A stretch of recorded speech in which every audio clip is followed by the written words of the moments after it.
You know how it do be. Doobie doobie dooba doobie doobie dooba. There we go. We're live on all the platforms. Pause that. Change that to live. Change that to live. Okay.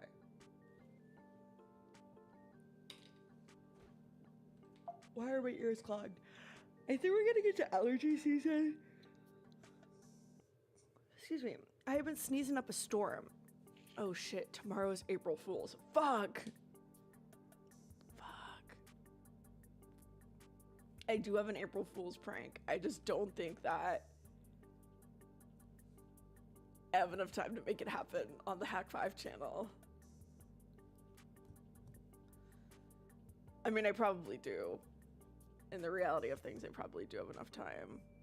But it's like a 30-minute video I have to edit right now, and I just don't want to. Anyways, good morning, everyone. Happy Monday. We've got a lot to say. I have a burrito, and I'm gonna eat it. How's everyone's morning been? Everyone tell me something good that's happened to them this morning, because my alarm didn't go off. Live, laugh, loving it. Ooh, this burrito is warm. All these MIT engineers are making agents over here in SF. Like, that's the new market. Is this fucking tweet about me? Am I supposed to, how am I don't know what I'm supposed to say to that. What's next? Tuesday? It really does feel like Tuesday is next. Listen, I don't take responsibility for the newbies. All these like goobers who are feral to start startups, keep in mind, I think MIT personally was real behind on this whole startup gig, because when I was there, no one cared about startups. There was a real small group of people who really cared about it. And there were some opportunities, but I feel like towards when I was leaving, MIT was like, oh, we could become a startup factory and start like pumping out founders. But they didn't. Burrito. Taste test. I didn't taste it. Smells yummy.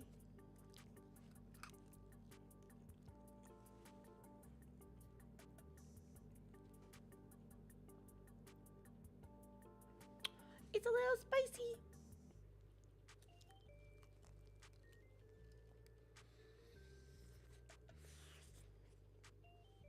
Oh.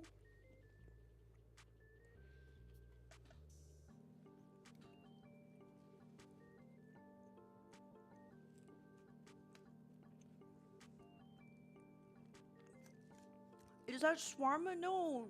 It's a breakfast burrito. I made it myself. It has broccoli, onions, orange pepper, egg whites, spinach, chicken, protein. Good morning. We're just letting the masses wake up before we start talking about trauma. Who tuned in yesterday?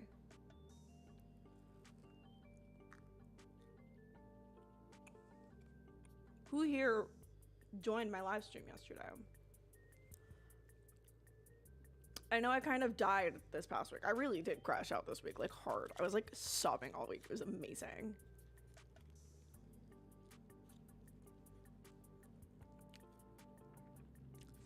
Cheezor, your name is in black online. Your name is literally in black, and it's so hard to see.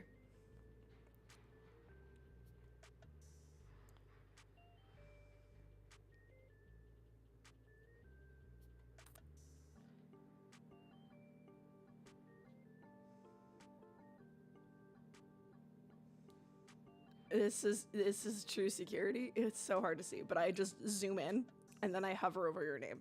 Look at that. Skill issue. Real hackers would have made their name in a different language, so then I couldn't read it.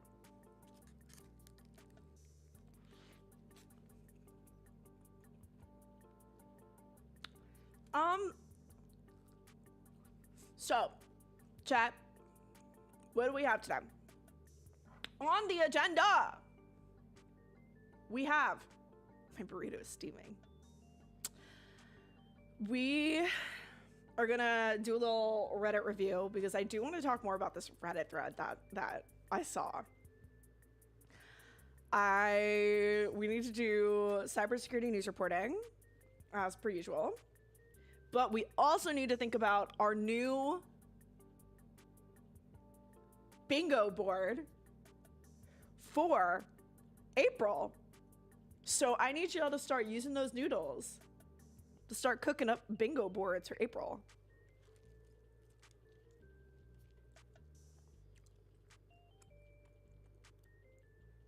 Okay?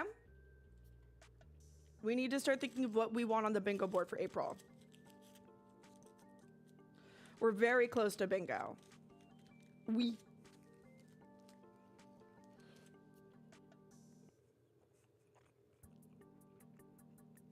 Sir Corbin, I have been working on my Hack 5 April Fool's prank, and I texted you and you didn't text me back.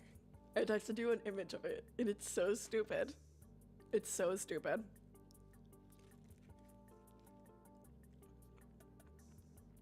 I went out and spent real money. You gotta be an all-in-one engineer, ML, backend, front-end, iOS, Android engineer. You're not wrong. You are not wrong. I've been spending a lot of time on Reddit recently. I'm not gonna lie.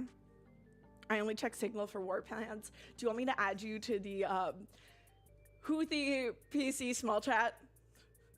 Should I make us a group chat called Houthi PC small chat?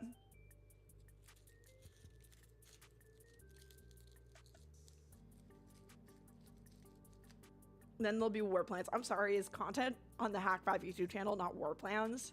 I wasn't aware. It's war to me. You don't want to fight in my war. You don't care about me and the wars that I face every day.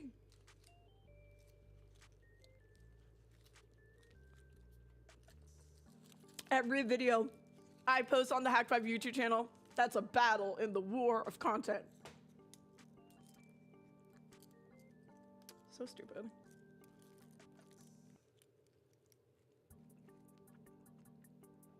Literally, I'm so stupid. Anyways, so we need to come up with things for our bingo board. So stick around if you want to help build next month's bingo board. Very important. And then, I don't know. I've been offline. I was gonna say, yeah. I've been checking Reddit a lot recently. Reddit is a depressing fucking place. Like, holy fuck. Like, I go on Reddit and I feel better about myself. Like, I literally need to go to Reddit to, like, remind myself that my life is mildly okay. And that's so mean to do. I understand that the people who go on Reddit are struggling. But, like, sometimes when you're down, you just need to read about someone else. So you're like, okay, things aren't so bad here.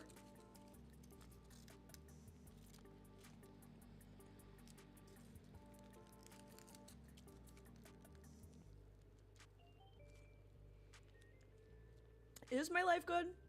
I don't know.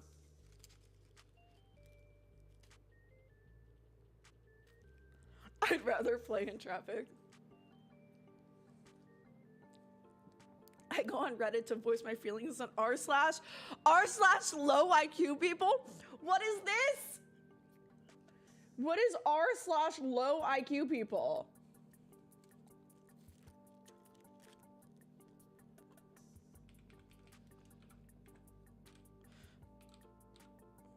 r/low IQ people.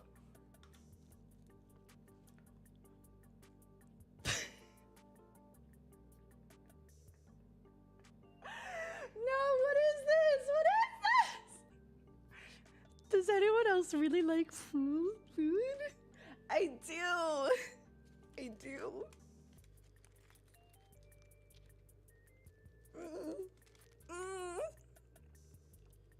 do.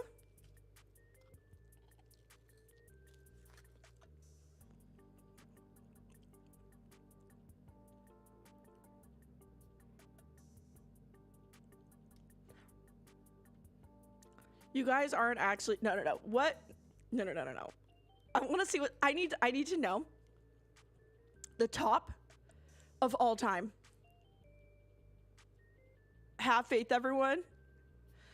Do you have to be smart to be rich? Impact of IQ on wealth, income, financial distress. Being low IQ and self-aware is hell on earth. How is this the highest? It only has 90. How many people don't post here because they can't express what they want to say in writing? How is this? Ugh. Do I talk about system and kernel security? I talk about every security here.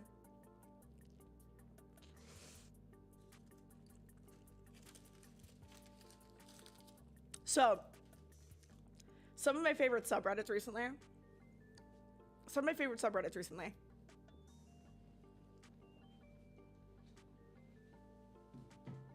Include, but are not limited to, r/, I think it's /mancry. I have to look at Reddit, hold on.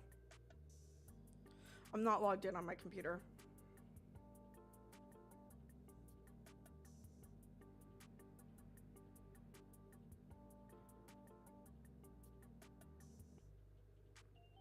No, mancry.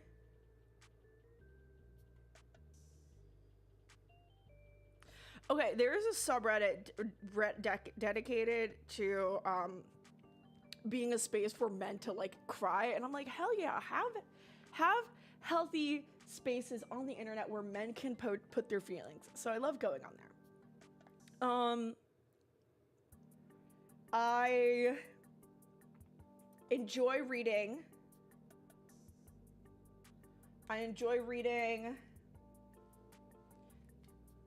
Okay.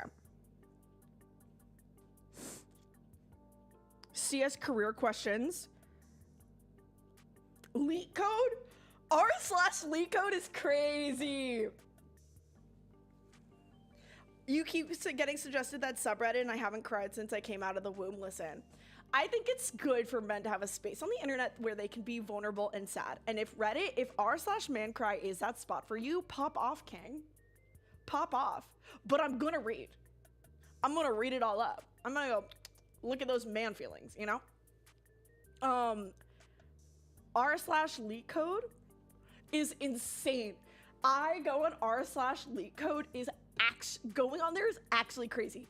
Cause someone's like, hey, I have an interview with a company in like 3 days. And, you know, I think they're gonna ask me some leak code easies. And they're like, what leak code easy should I study? And every person that replies is like, bro, if you're not fucking, hold on, I need to quote this one tweet that I wrote. This is the entire sentiment of r/leak code.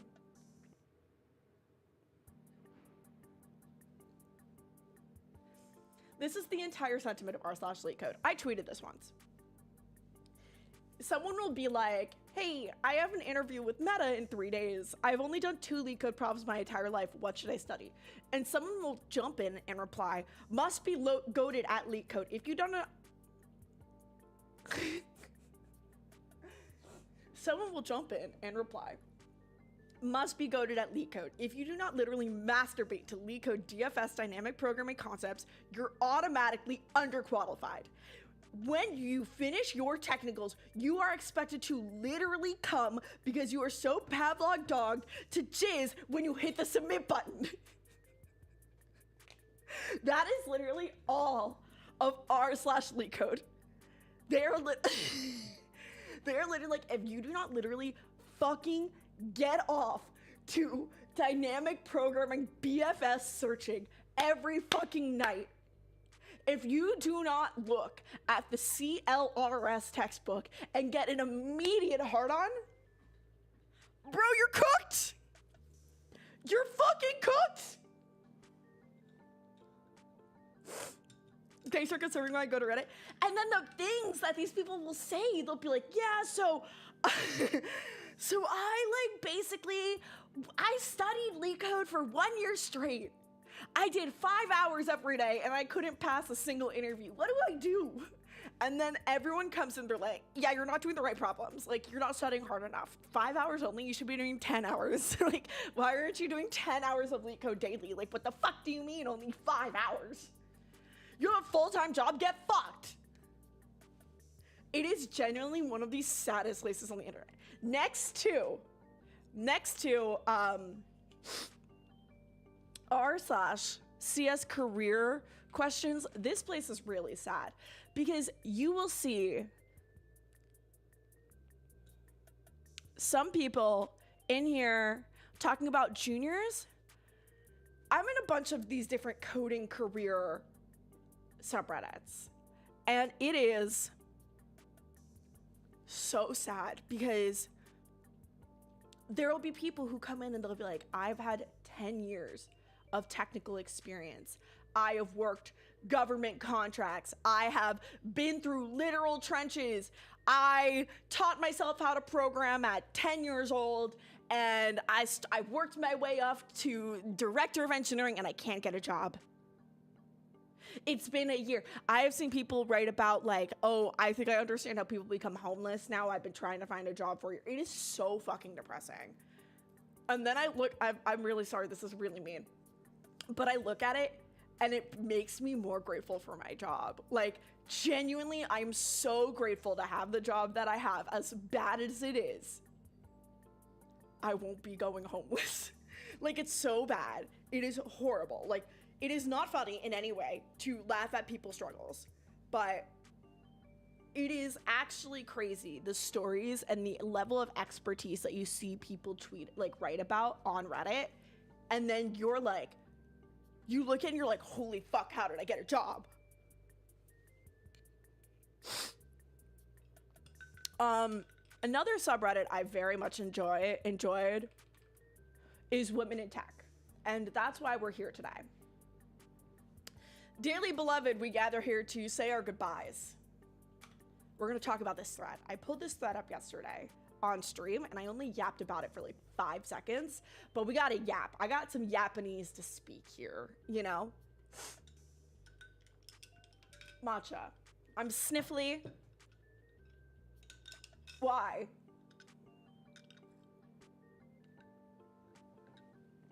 Matcha, more like invisible drink. Invisible drink! My drink is invisible! Wait. Ah!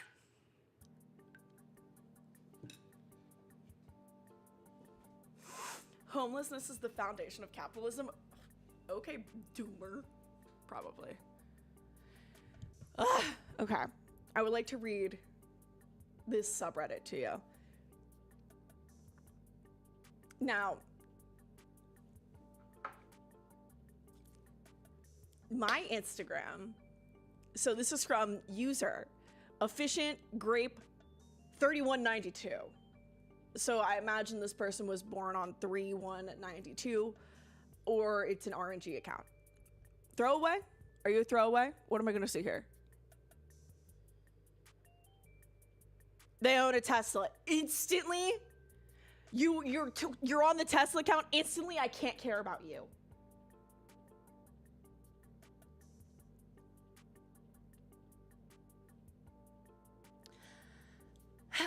And we shall read. Feeling triggered by women and tech influencers. Me?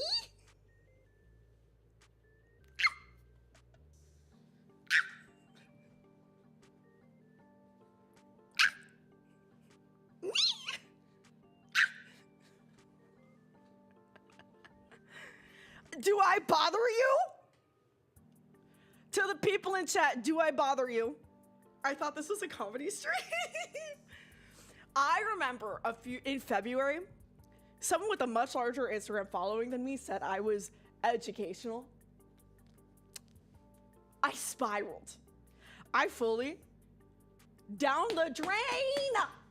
Someone said I was educational. down the drain. Could not.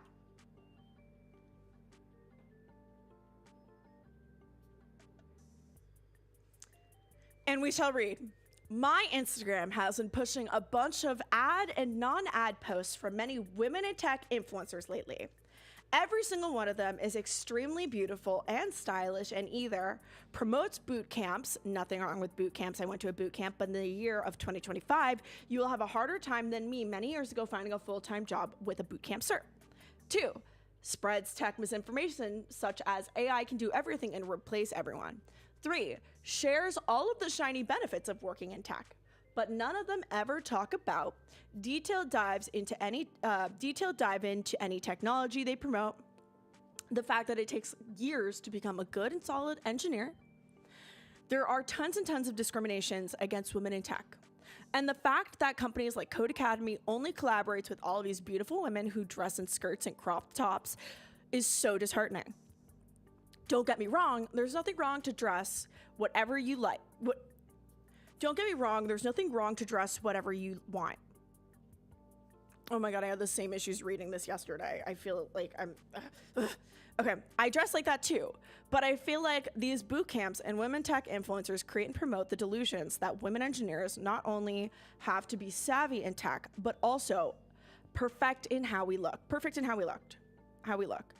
I remember a few tech conferences I went in the past couple of years. Women are already the minority in those conferences, but many, I am not exaggerating, many men in the conferences prefer to talk with young and blonde women instead of the experienced women engineers who are not young and beautiful. I remember the first time I observed the phenomena. I was shocked and concerned. How do fellow women in tech think? Disclaimer, nothing wrong with dressing up. I love fashion and love dressing up when I go to the office. I am only talking about these tech companies who only sponsor beautiful software engineers who haven't been in tech long enough, according to their LinkedIn. And it's creating unrealistic expectations that as women engineers, you have to be savvy and beautiful.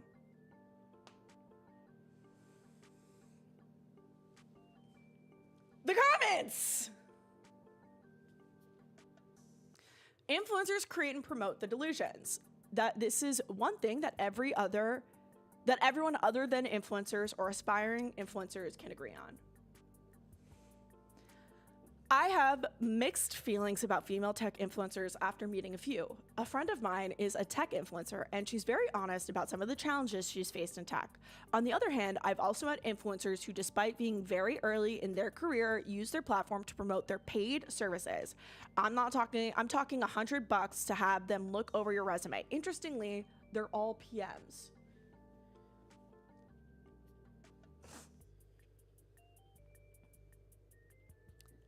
Start watching cat reels over the next couple of days exclusively and it'll go away. Don't engage in these reels. It'll make your feed nice. I do feel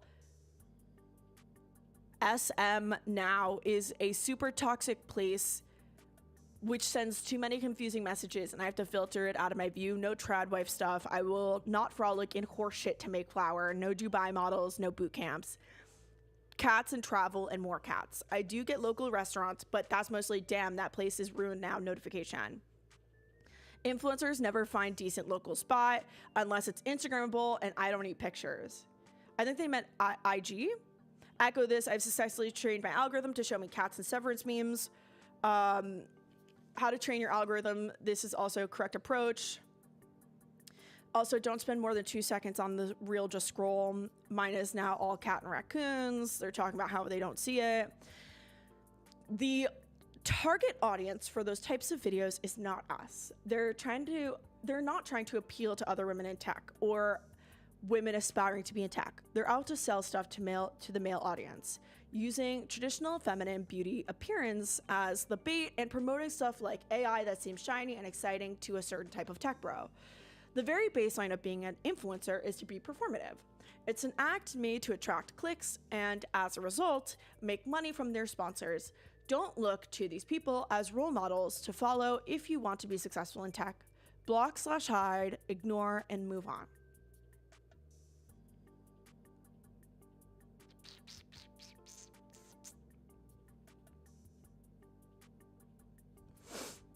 Okay, let's yap about this. I want to talk about this response. Do you want me to read my reply? I wrote a reply, but I have so much more to say.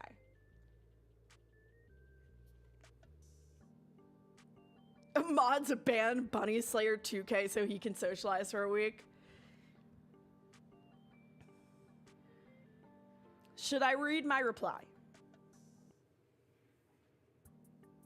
Because, as we all know, I have been AFK since last Monday. I took a week off the internet, crashed out insanely hard. And I think that this post, and why I want to talk about it, and then we can talk about where I've been, kind of ties really well together about what happened.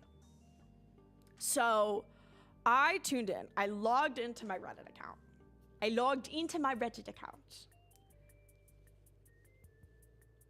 I only have 2 upvotes on this because I chimed in.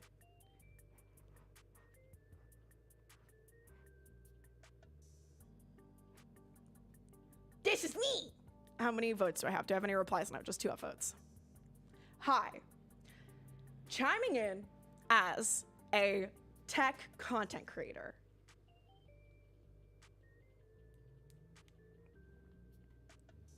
Posture check. On Instagram, I feel like I generally see a lot of the same kind of content from men as from women. Day in the life, high level, doing the bootcamp sells. But I also don't see the entire internet, so take this with a grain of salt. TBH, a lot of the high level content tends to lead to growth, hence seeing more of it. It does well with the algo. Shareability helps growth. Technical, in-depth tutorials don't really get hits across platforms. There are awesome women doing more in-depth technical content in an entertaining and well-informed way, but it comes at a price. I want to call out my friend Trackit Pacer, who I'm going to be seeing maybe on Friday, maybe this week. I'm excited to see her. She posts awesome, in-depth, technical networking content and memes on Instagram. But so many men come out of the woodwork while actuallying her to death, and it becomes so frustrating. You never / rarely see that on the technical content of men. I personally do a split across my platforms. Twitch is where I show a lot of the live struggles of learning. That's why we're fucking here. Instagram and Twitter for memes, but also talk about my struggles as a woman in the field or just in the field in general on Twitter. I don't feel comfortable doing a lot of the hyper in-depth content because I just don't feel like I have the technical expertise to talk as an expert / talk as an authority. This is something I've been struggling with my whole time in software. I didn't do enough side projects, probably in the mouth. I mean, hell, I'm doing my first to-do list app on stream this year. And before anybody comes in and is like, wait, like, you didn't get an education. So I knew that someone was gonna come in and be like, oh, she's just a boot camp grad, she's not technical. Like, I had to step in and say and kind of flex the degree because a lot of people in the replies are saying, oh, none of them are technical, they're all just sales, blah, blah, blah. So I stepped in. For context, I studied computer science at MIT and have a master's degree. And I have been working full-time as a software engineer for a bit now. Just like personal projects to push me forward. So in my short form, I do a lot of high-level things instead. Wish I could talk more as an authority. I'm working on it though. So, Tough Cag says, do you want us to see you as an entertainer right now or like an educational channel? Because I always see you as an entertainer, and going in depth takes a lot of work, as you said. So my like end goal with content is I want to be the fucking Jenna Marbles of tech.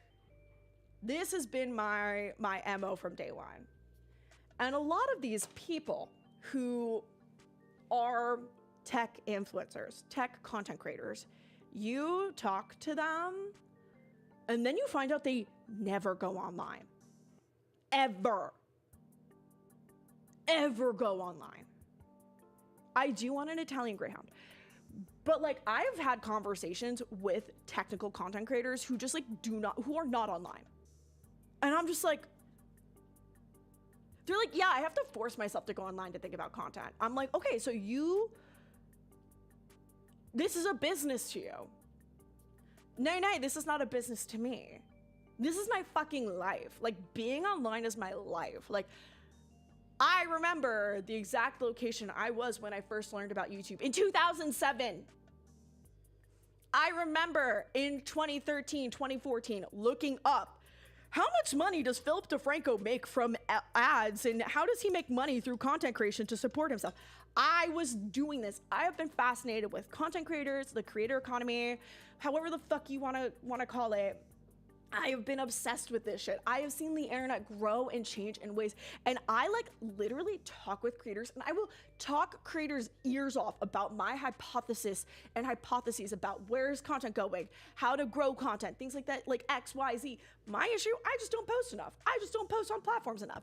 Making YouTube videos and making content to the caliber that I want to make is so fucking hard for me. It's so hard for me because I hold myself to such a high standard, because I don't look at the fucking, like, I don't know, who's like big right now that posts slop, essentially. I don't look at the slop, repetitive. I got the exact person. Now, this is not me saying that their content is slop, but I think that when you look at the content that they make, it is not the kind of content that I want to make. There is a YouTuber called Ali Abdal. His content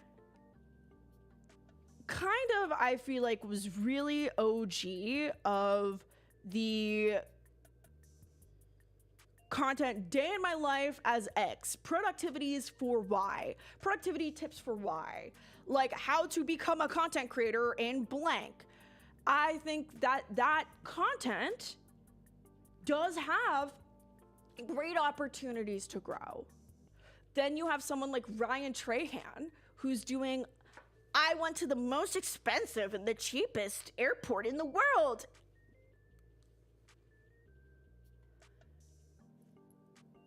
It's entertaining, but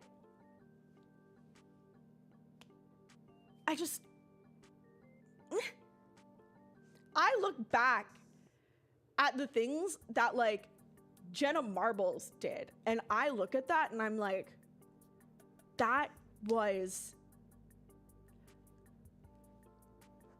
art. That is what I aim to do. And being able to make content like that audiences receive is like my goal. And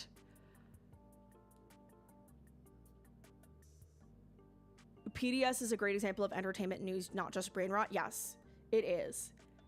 Like eating from the Dollar General for 24 hours. Like,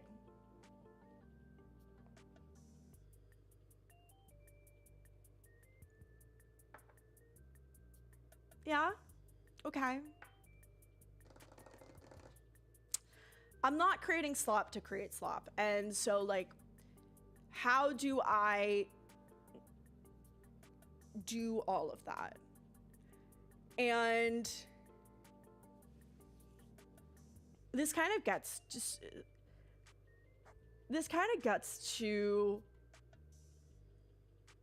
this post on Reddit kind of gets to where I kind of went last week.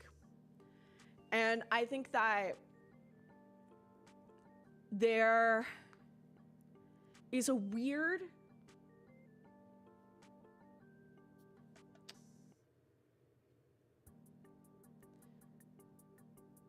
expectation of not being allowed to be authentic on the internet if you're trying to be a content creator. And when you do, you get yelled at. And there's like a couple of these like subreddits, r/x influencer snark, like New York influencer snark, SF influencer snark, LA influencer snark, where you see people essentially like go and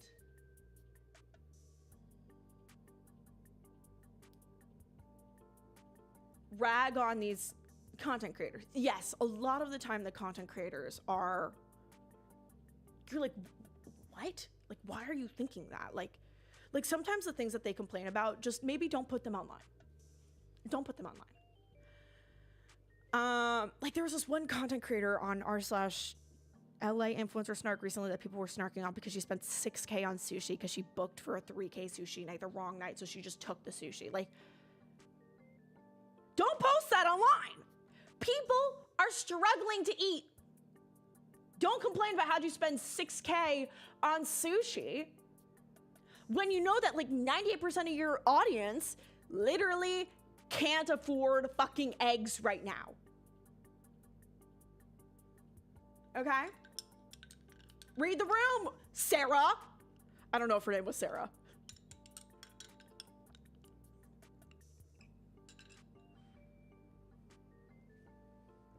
I don't know if her name was Sarah, honestly. But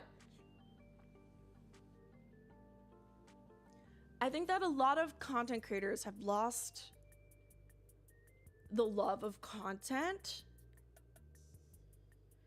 A lot of content creators don't make content for the love of content anymore. They see it as a business. And that is true. Content creation is a business.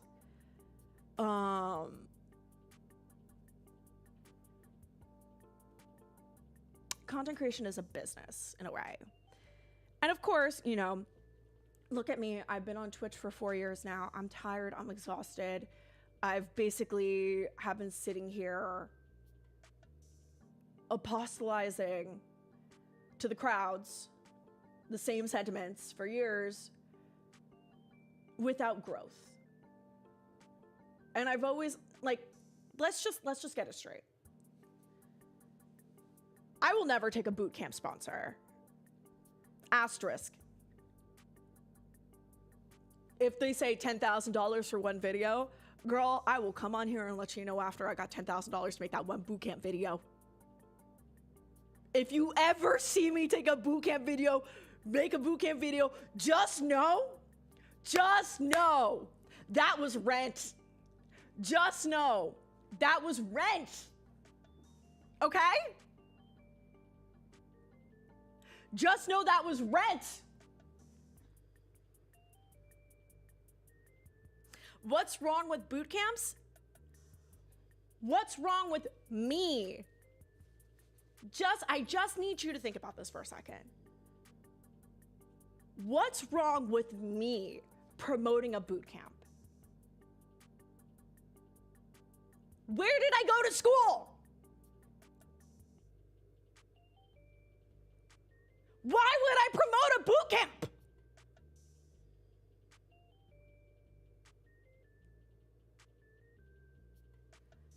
Like, unless they're like, okay, unless I literally go through the boot camp, fucking do that shit, and then can go through and say, hey, I'm an MIT engineer. I went through this boot camp because I felt like I was lacking X, Y, and Z, so I did the boot camp, and I'm standing here with my whole fucking chest and saying this boot camp changed my life. Look at where I went to school. Why would I promote to you a fake fucking dream of a boot camp?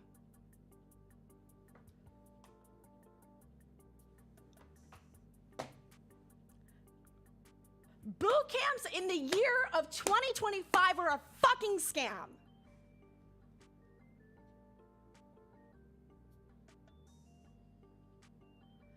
Boot camp grads aren't getting hired. If I see people doing boot camps, I know that they are not doing it for the sake of their audience. They're doing it for the bag. And girl, get that fucking bag.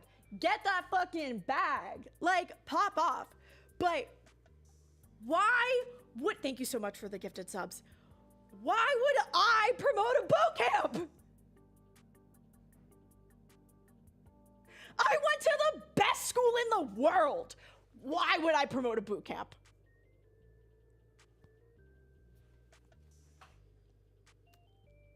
I went to the best computer science school in the world, rated #1 for software engineering all 4 fucking years I was there, plus the 5th one when I was there for my master's degree. In what fucking world would I promote a fucking boot camp?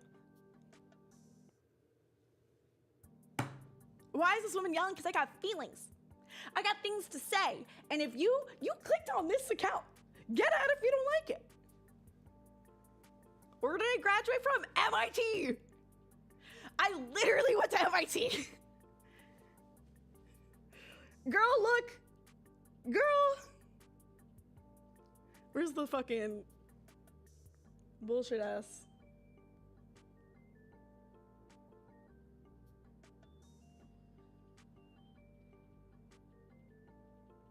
%40 of the content on this channel is fashion, yelling, absolutely. So it's just like, that's just not me. But let's talk about the fact that this person was like, it's only the women. Would I ever work at MIT if a spot was open? No.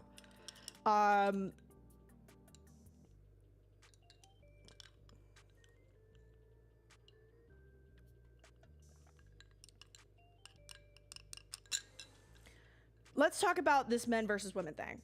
I see men doing the same fucking content as women, shilling their boot camps, going to, like, doing their day in the lives, blah, blah, blah. Absolutely. I think that was a very sexist thing for that person to say because, like, it's, men and women do the same shit. Men and women do the same shit online. And our friends who are non-binary, don't forget that. But they're also doing day in the life. They're also doing all these things. They're also shilling AI. Are you fucking kidding me? Some of the loudest people I see shilling AI are the men. Are the men. Come on. The men are louder than the women. It's just that the men aren't influencers. The men are Sam Altman. Come on. Wake up! Men are equally as bad as women there. Now, as I apply my lip balm,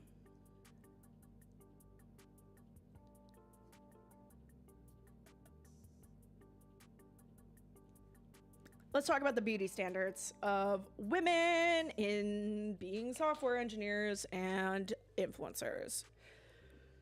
There is a huge expectation for women to look a certain way in video. There 100% is.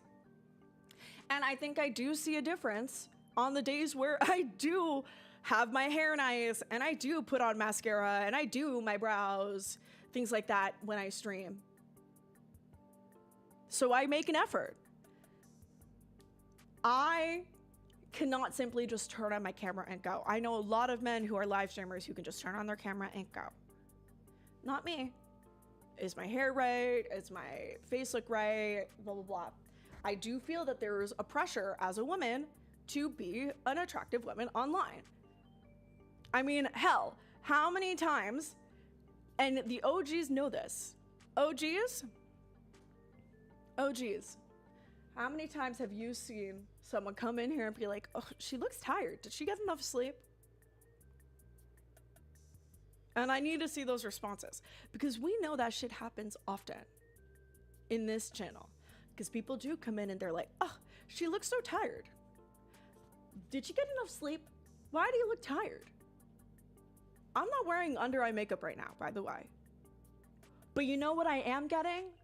Needles shoved into the base of my fucking eyeballs to inject my blood, which has been coagulated, to regrow collagen under there so I don't look tired all the time. Because I'm tired of those comments. I'm tired of looking tired. And that's not cheap. That was not cheap. I'll tell you, that procedure is costing me $5,500. It's not cheap, but it was my birthday gift to myself. Don't buy myself shit, but I bought myself that. So there is a level of pressure. Yes, it was $5,500. I'm getting 3 rounds of treatments to get my blood drawn from my body, coagulated, and shoved into my under eyes.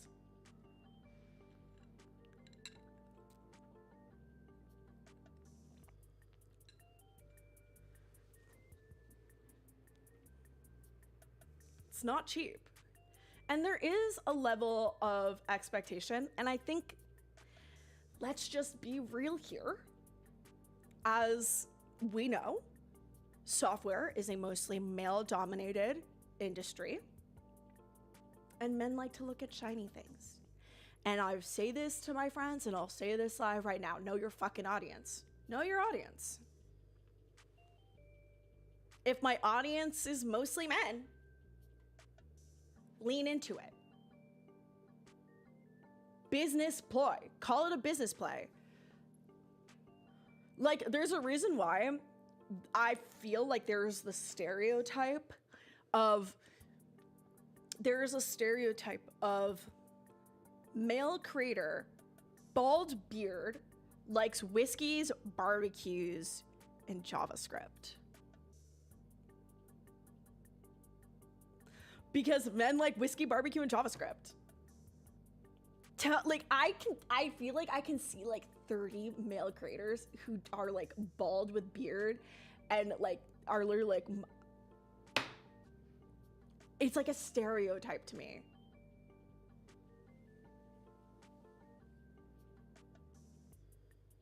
See, you don't even know which content creator I'm talking about because it's so stereotypical. Ha! It's so stereotypical. But lean into it, you know? Brand yourself. That's your branding. Go, pop off. I'm not mad at it. But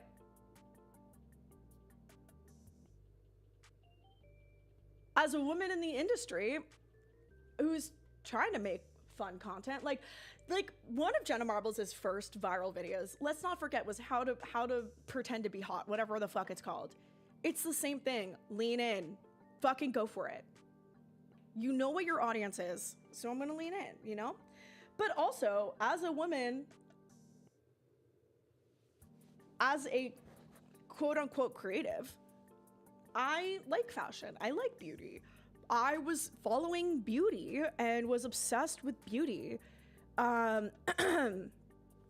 Like with the beauty industry, like 2015, I was following all of the drama that was happening. I was there. It's so funny because like, I don't wear makeup. I normally don't wear makeup. I don't do like a full bead. I don't do foundation. I don't do contour, blah, blah, blah. I didn't really start doing that until like this year, last year, 2024. I only started doing a full face of makeup, and I will only do a full face of makeup when I have to film Threatwire.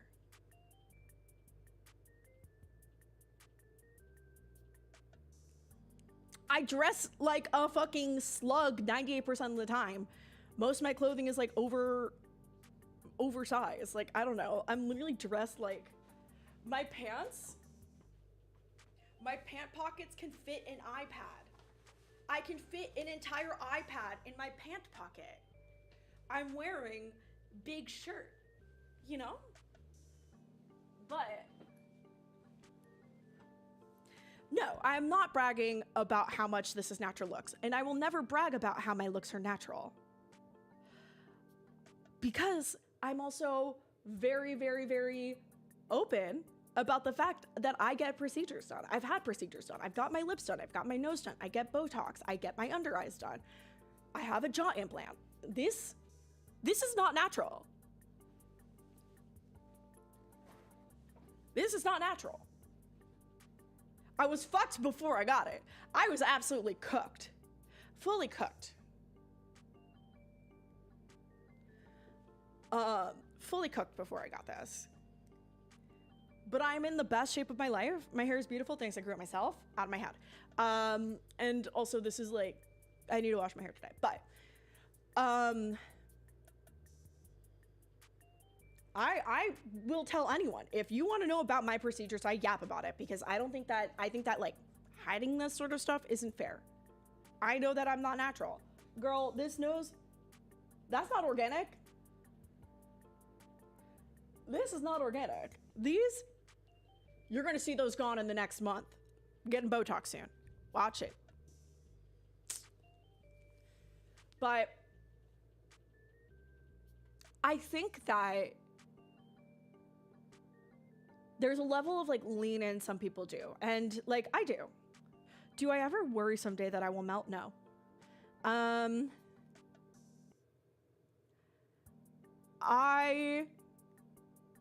Is Botox painful? I need a boost? No, it's not. So I'm a natural person. I'm a real person. I've always been very real online, and I think that that's something that we kind of miss from a lot of the bigger names. And so I kind of, as we know, I'm kind of separate from a lot of the content creator community here on Twitch. I found myself excluded? I don't know. And last week it kind of got to a point of being a little bit too much for me to handle. And I just wanted some, I don't want to say empathy. I just, sometimes you go online and you just want to talk about things or put things into the world. Just to kind of,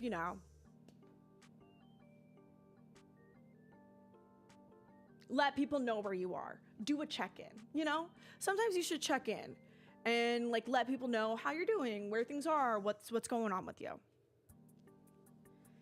And so I posted on my Twitter.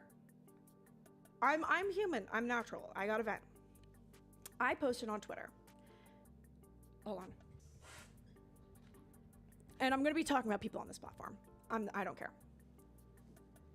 It feels really bad looking around at the tech/software content sphere and seeing everyone who has blown up quickly or are doing really dope things and how they're all men. Which we do see a lot of the really fucking dope things that are being done in this industry, and specifically around content creators, are mostly men. Count the numbers. Just count the numbers. Look at the fucking numbers. I can't say it's a gender thing, but mostly there's a camaraderie that doesn't exist with the women in the content sphere.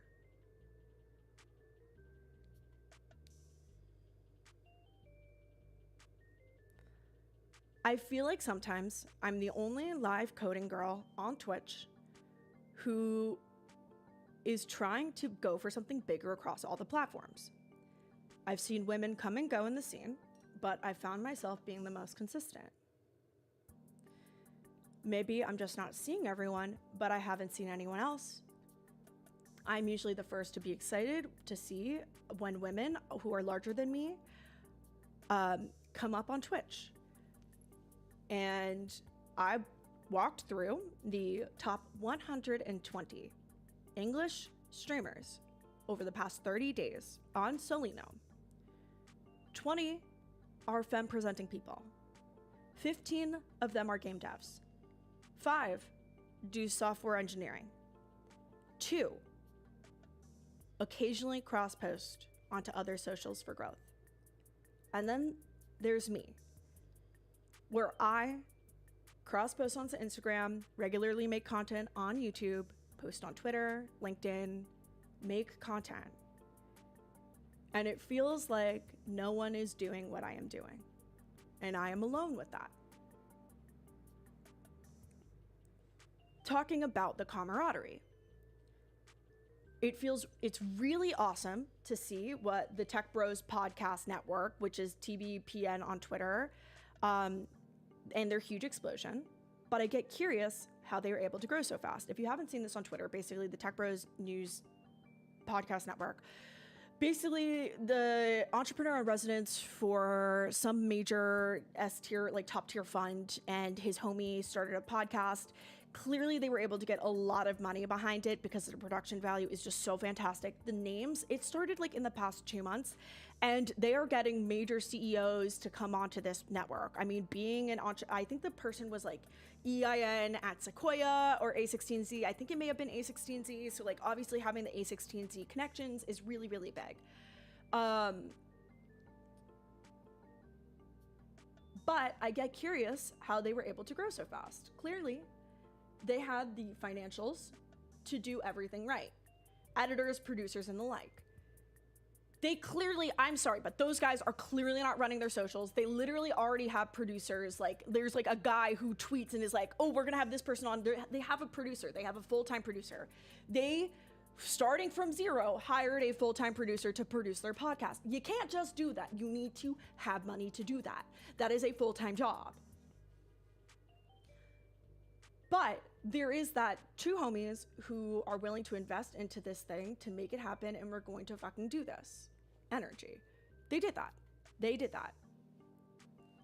The All In Podcast, Pizza City, great point. The All In Podcast, 4 fucking dudes who made a fuck ton of money. We're just like, we're gonna fucking buy Shure mics and yap for an hour about business and our views and see what happens, and then hire an editor and fucking go for it, you know? Now, here on Twitch, it's awesome to see how many of the men in the live streaming coding category have come together to make huge strides for tech content creators regarding the people of Terminal Coffee. That shows that coding tech content creators can be more than just tutorials and drama, and they're doing interesting things. They are doing things that you just don't see a lot of the tech content creators doing. A lot of the general tech content creators, again, I can't see the entire fucking internet. A lot of the tech content creators are doing solo things, but to have that collective does make a fucking difference. It does make a difference. I mean, why were some of these major YouTubers able to grow to who they were in today's modern society? Because they did audience sharing. I mean, that's why we saw such a huge blow up over COVID with all these streamers who were just doing Among Us and sharing audiences. Like, hello, huge thing. And I realized and confirmed via Twitch, via the creator clubs, which I'm a part of, that I am probably, with a 99.999% accuracy, the only live coder in my city. And at least I know I am the only live coder in my city who is partner. Doing this on my own. Okay, Allie, so what are you going to do to change this? Before y'all are like, you got to make your own way. I tried to create meetups for the software and tech creators focused in my city. Not just Twitch streamers, but Instagram, Twitch, YouTube, Twitter. I have tried to get them together. I've reached out to peers to join. I host game nights. I try to do like lethargic meetups, like things to get people to talk. I just try to talk to my peers. I've made friends and reached out to content creators in other categories, but it feels a little hopeless. Like I'll never break into the zeitgeist of the industry. I never feel like I will be in the zeitgeist of content creators in the industry. And I think that's it's frustrating, and it does grind on me a little bit. And, you know, there is a level of jealousy, and jealousy is a natural fucking emotion, and how people cope with that is one way or the other. And I think that now more than ever, it's a little weird.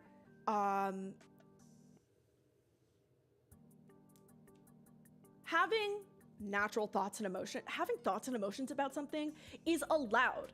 You're allowed to think things, but I think it's unfair to try and police someone's thoughts and think certain things when they know that it's not right. They know that, hey, you shouldn't say that, because things are natural. Jealousy is a natural emotion, and to expect for me to always be happy for my peers to win is fucking weird. I'm allowed to be jealous. Just, I won't always go around and fucking say it, but I'm allowed to be jealous, you know? I think it's weird that people can't express these sorts of things. And so 2 weeks ago, I was literally at the point where I was thinking maybe I should quit streaming.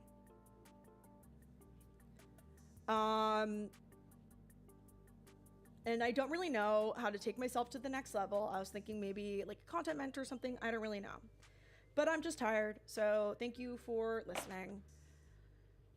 And it is a very male-dominated field, and there's a level of camaraderie that the guys in this industry will have that I will never be a part of. So it's frustrating. It's frustrating. I'm allowed to be frustrated. I'm allowed to be annoyed. I'm allowed to feel my feelings. And I had a fellow content creator come on into my replies and be like, you're diminishing the accomplishments of women in our field.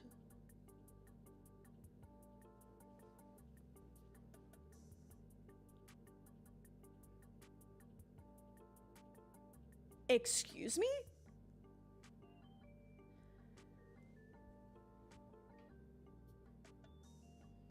And I clapped back. I clapped back. Girl, I fully clap back. I have no issue clapping back on that. They don't stream anymore. I almost pulled up the numbers and I almost replied, girl, here are the numbers. You're not doing what I'm doing. But instead I said, hey, I've reached out to you. I've tried to talk with you, tried to be your friend, invited you to things, asked you to hang out, invited you to come to my game nights. Where are you at? You stopped streaming. You're not here. You're not making content online. You're not here. That's all I know. You're not doing what I'm doing. You quit. You quit. So I don't know. And I have seen a lot of women specifically in the live streaming sphere who start live streaming and get an audience quit after a year, 6 months, because, you know, they use it to get a job and then they stop. Okay, you got your job and you stopped. Good, I guess. I mean, like, yeah, it's one way to get a job. I mean, you're seeing a lot more people now more than ever say that the only way to get a job is to be public about it. And it's not wrong. This is the kind of marketing you have to do. That's the kind of marketing you have to do now to get a job, especially if you're self-taught and you're getting into the industry on your own. You kind of have to become a content creator. You have to market yourself to get into the eyes of people who are hiring to be able to expect and trust you. So many women have quit this space. Some men have quit this space too. I'm not gonna... See, I don't know what gets back to these like cabals of homies.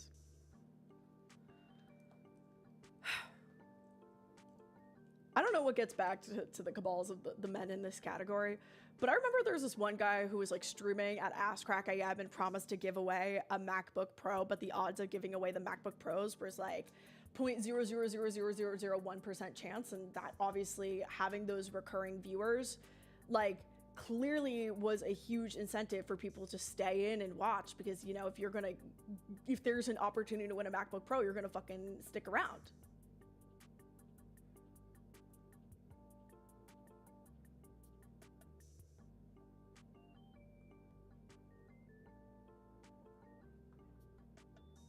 But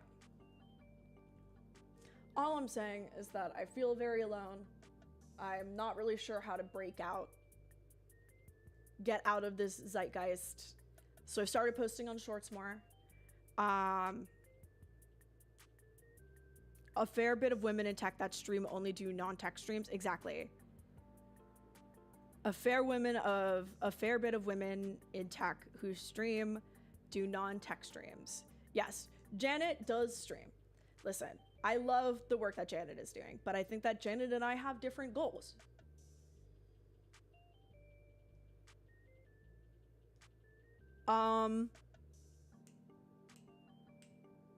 You know, I do not speak of what I say without backing it up with data and science.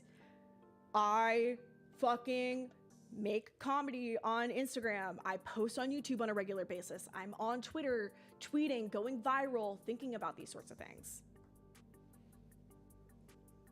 I'm not going to say she's not doing that, but from my observations, different things. Do I post stream clips on Instagram, TikTok, or Reels? No, I really should. I really should. It's just editing those down takes time and money, and to edit that, you need to have the vertical video, blah, blah, blah. It just doesn't work. I should make a product, please now. Stack Overflow, I don't go on any podcasts. I should. People don't reach out to me. I don't reach out to podcasts. I don't really have much to say. That hasn't been said before. Engage chat to do that, would love it. I would love clip farmers. I know that Goblin Wars makes me clips, and I'm gonna start combining them and posting them on YouTube as just like monthly things. Become my own company. I already have an LLC, Girly Pop. But I do things for the community. I do a lot of things for this community and try to help uplift other content creators by doing stuff, and it's just exhausting. I'm just exhausted. I'm tired. I wish other content creators who are live streamers would want to work with me, but they don't. And I know why. And it sucks. And it sucks.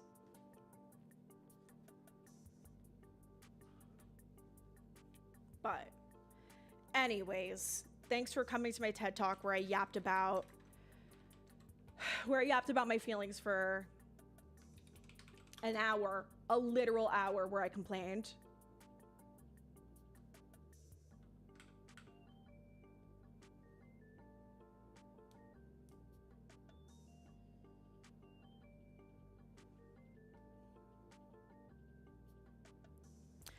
Do people want to talk about fucking cybersecurity now or no?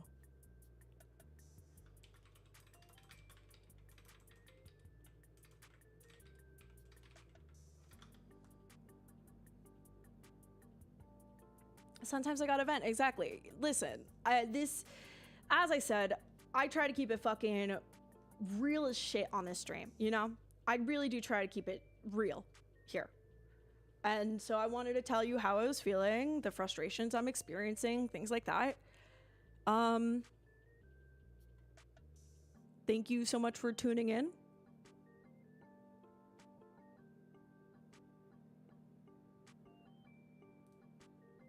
That's it. I want cookies, yeah. I'm down to chill and hear some yap. Yep, thanks for listening to me yap. Do y'all want to play bingo now?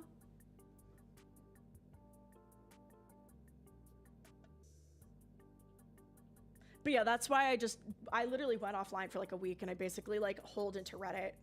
But we could play bingo now. Do y'all want to play bingo? Let me drink my...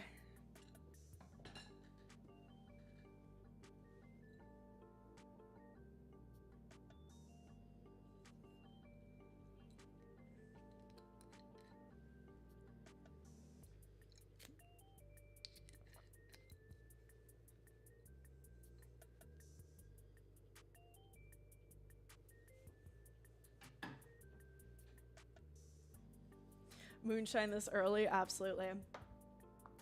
Welcome to bingo! Hoops here is ready for a round o' bingo. How does it taste? Very soft. If you didn't have to do this to get your dream job in cybersecurity, where do you see yourself? I don't work in cybersecurity. I'm a software engineer.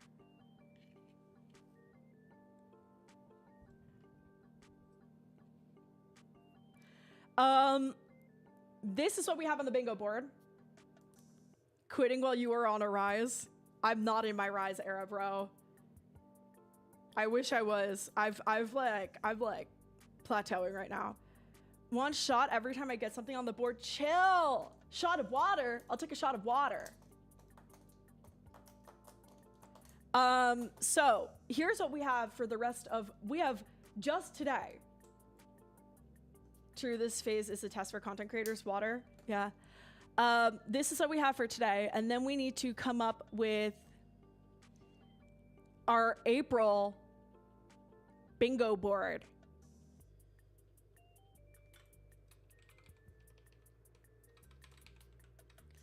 We need to come up with our April bingo board.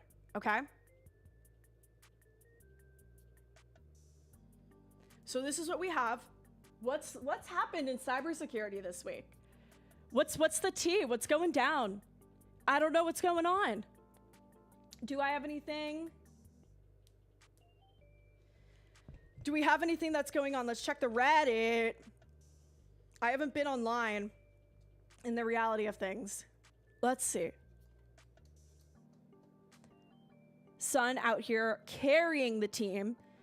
Browser and browser attack targets CS2 players' stream accounts. Plunky's story. Malicious Go exploits module mirror code caching for persistent remote access. Furry hackers who leaked Project 2025 data firm. Interesting. What's going on cybersecurity wise? I did just get partner, but it's took me 4 years to get partner. Come on.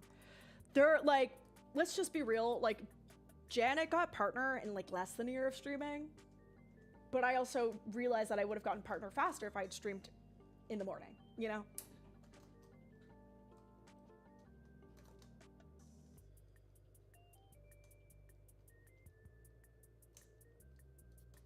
Crypto coin arc, absolutely disgusting. Did you do Signal last week? Oh, shit.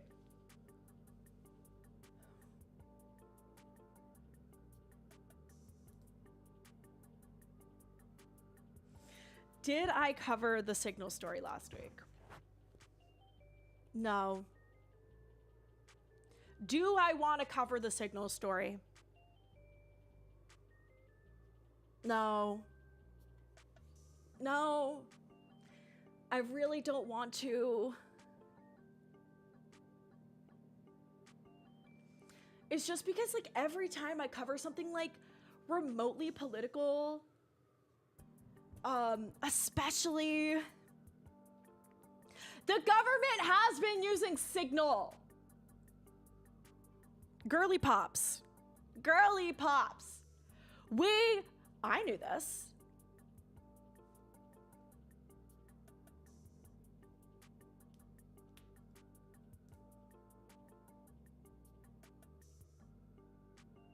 I knew this. The US military uses Signal. I know this for a fact.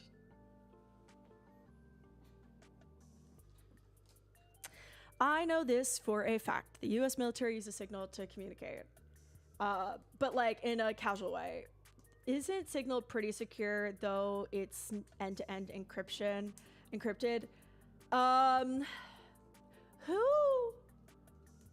Someone covered I saw recently covered a really good story about why. No, it wasn't a reel. It was the Legal Eagle video. Hold on.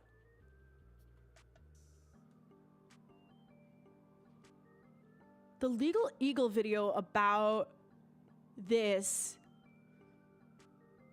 Disgusting.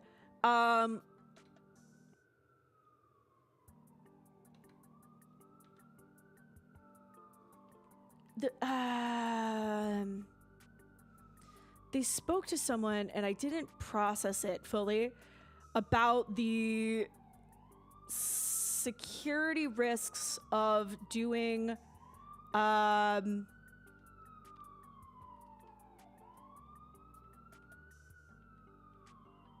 was it? It was so good.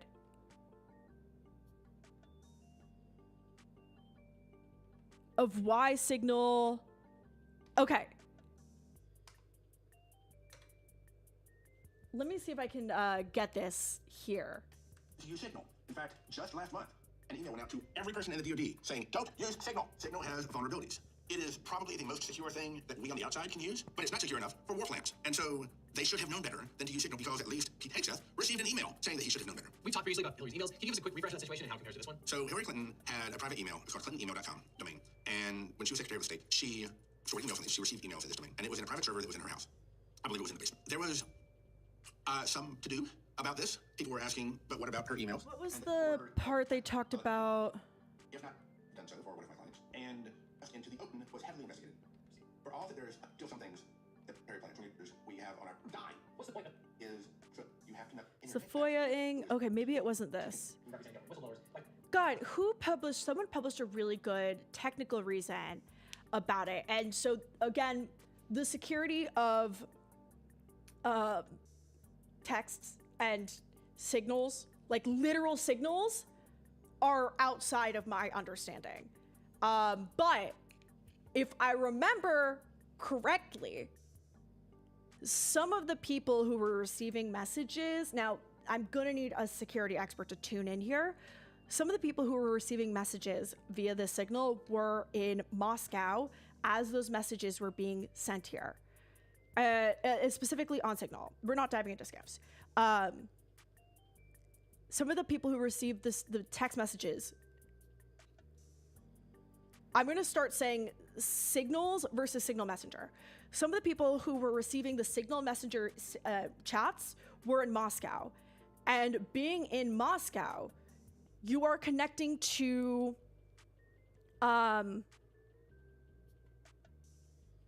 you were connecting and utilizing Russian networks to communicate. Now, security people tap in here. Given it is Russia and those are controlled networks, so Frackery says end-to-end should mitigate that. Is that true, yes or no?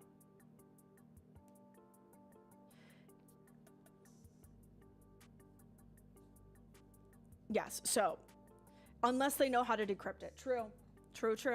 I don't know. But that was a major concern, was man-in-the-middle attacks, I believe. Like attacking it in transit.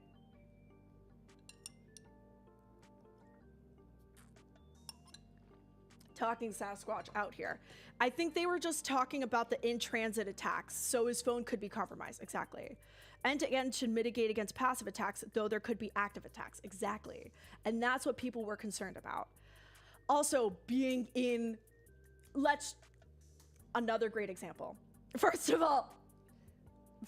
all, another great example. Congratulations to streaming legend iShowSpeed for becoming a CCP asset. Mazel tov on that. iShowSpeed is now a CCP asset. Because iShowSpeed is currently doing this insanely long stream in China. And China, the CCP, has come out and said, iShowSpeed is doing a great job representing Chinese culture to the world. Bro became a CCP asset. He's about to literally start getting paid by China to like start pushing pro-Chinese propaganda and become a CCP asset in the cyber war. Like, are you fucking kidding me? iShowSpeed is now a CCP asset and you can't tell me otherwise.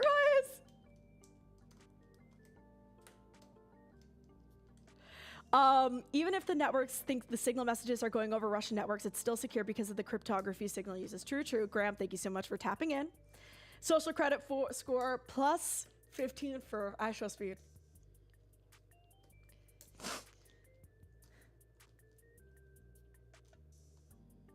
One of my friends are worried about this being used in the wrong way. iShowSpeed being in China or the signal messaging situation. I'm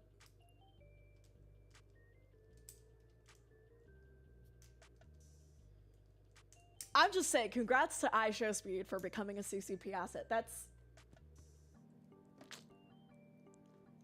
massive dub, bro. Can't wait for you to start pushing out pro-Chinese trad propaganda. It's so interesting. It's so interesting being in the cybersecurity world and having friends who are, sorry, this is going to bother me. Having friends who are in cybersecurity and then hearing about the stories that they tell about the lengths that they go through in order to protect themselves when they are visiting China or have people that work for them visit China. Like the security they have to go through. I don't know. Listen, I don't work in security. I just report on it.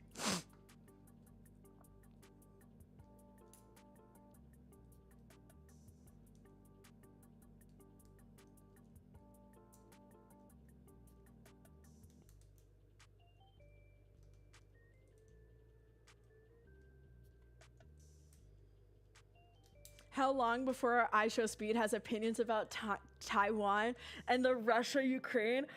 Oh my god! Dude, iShowSpeed goes online and then says that Taiwan is part of China.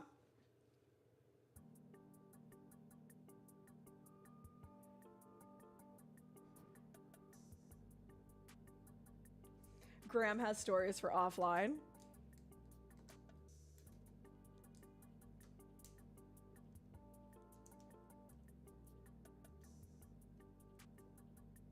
I just LARP. I LARP on the internet. I love LARPing. What else? What else? Is there any good news this week? Someone let me know the good news this week. This is the darkest timeline. It absolutely is.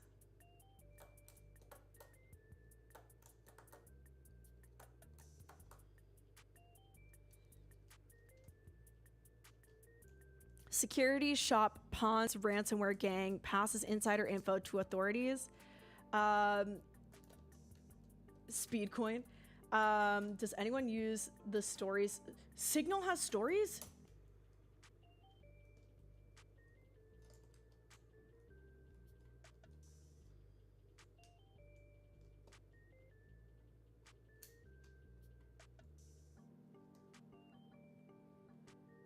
Signal has stories? Like Instagram stories?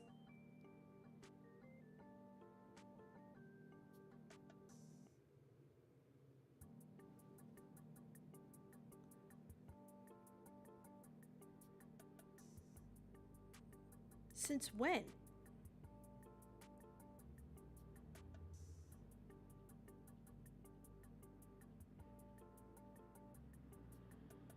No, they don't.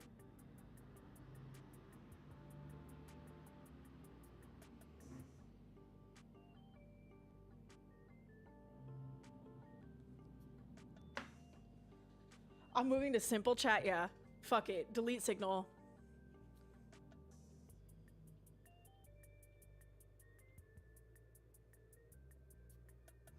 Nginx flaw, Van Helsing. I mean, we could talk about this again, do a follow-up. 23andMe data selling might be interesting. 23andMe is filing for bankruptcy. Might be interesting. But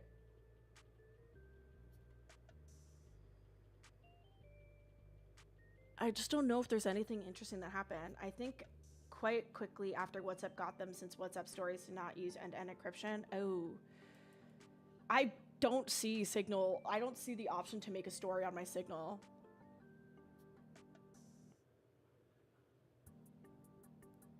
Just do a quick blurb on the 23andMe.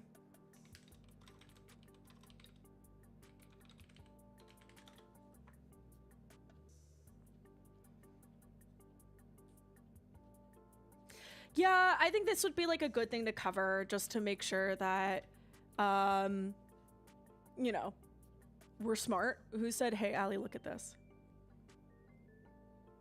What the fuck is that? On the desktop client? I don't have it on my mobile. I already covered the Next.js CVE.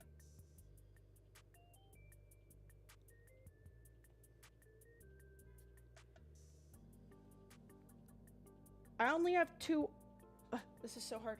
Hold on. Am I covering everything?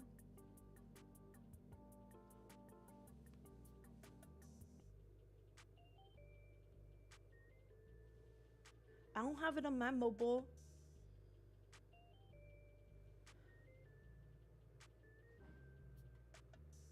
Mobile settings stories turn on?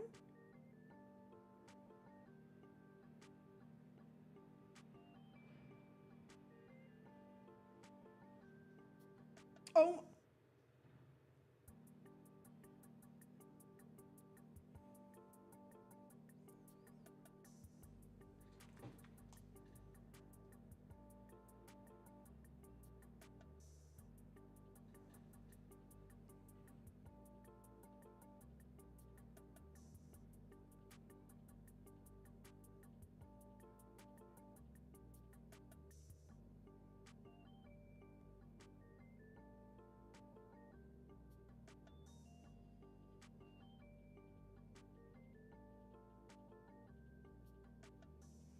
Wait, how do I hold on. Put this here, put that there. Fuck. Paste. Whoa. Oh god.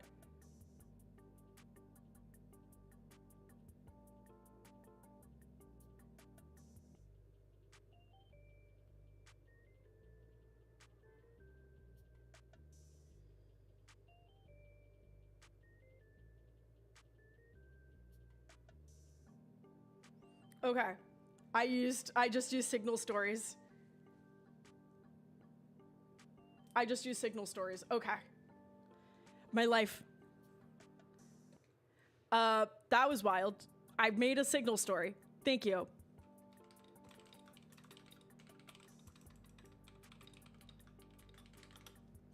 "23andMe selling off DNA data. Easy story.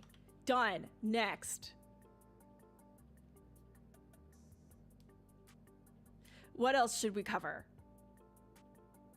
Are there signal channels like Discord or Telegram? No, there's group chats, but no channels. I regret sending my data and my DNA data to Ancestry DNA. Yeah, I did not use one of those. I refuse. I genuinely will not do that. Hack read. Oh! Twitter hit by 2.8 billion profile data leak in alleged insider job. Note, title edited to maintain clarity and reflect the nature of the breach, emphasizing the leak of profile data rather than implying access to private information. Massive Twitter profile data leak exposes the details of 2.8 billion users. Alleged insider leak surfaces with no official response from the company. What we know about the leak. The original post by Thinking One states that the data, around 400 gigabits worth, was likely exfiltrated during messy layoffs at X. The poster claims they tried contacting X.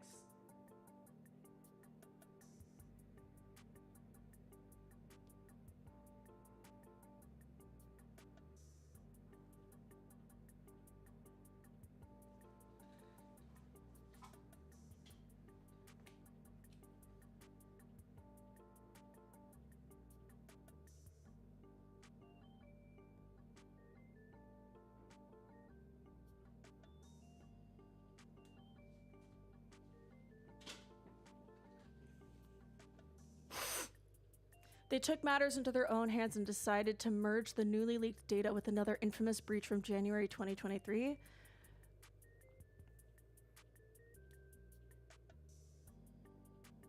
What's inside the alleged 2025 leak? The leak, however, is a completely different beast. Unlike the 2023 leak, it doesn't contain email addresses, but holds a goldmine of metadata. Okay, very exciting, very interesting.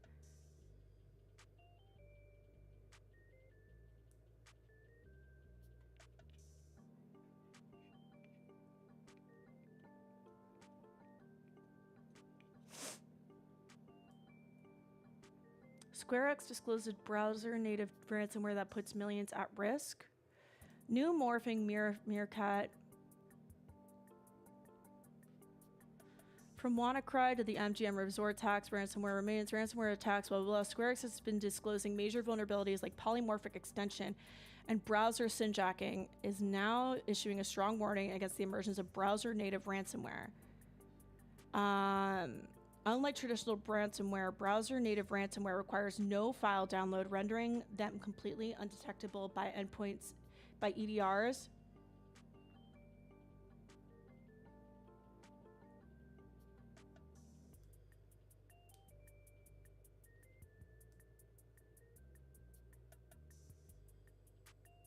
Is this an ad?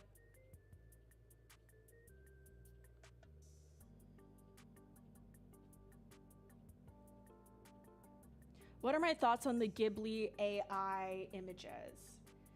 Okay, so I did generate a few silly little Ghibli AI images. I'm personally against it for the most part, just because I feel like it's like, why?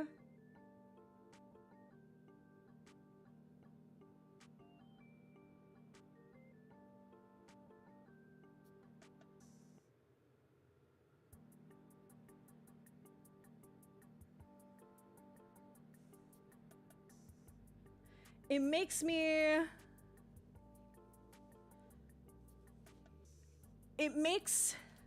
me sad about where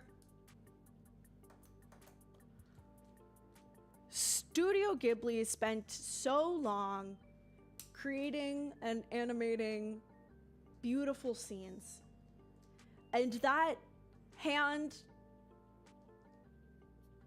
investment is what really made Studio Ghibli so special.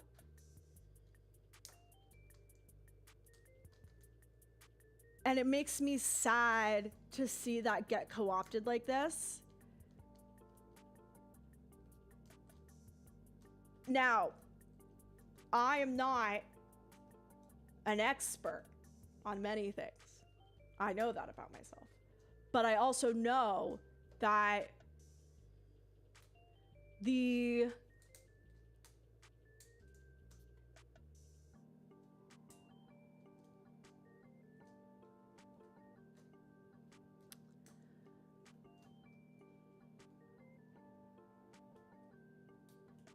I also know that the desire, sorry, I'm distracted.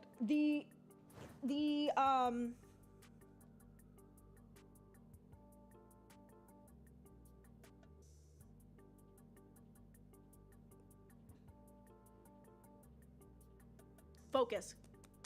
Okay. There is a lot of pride that comes with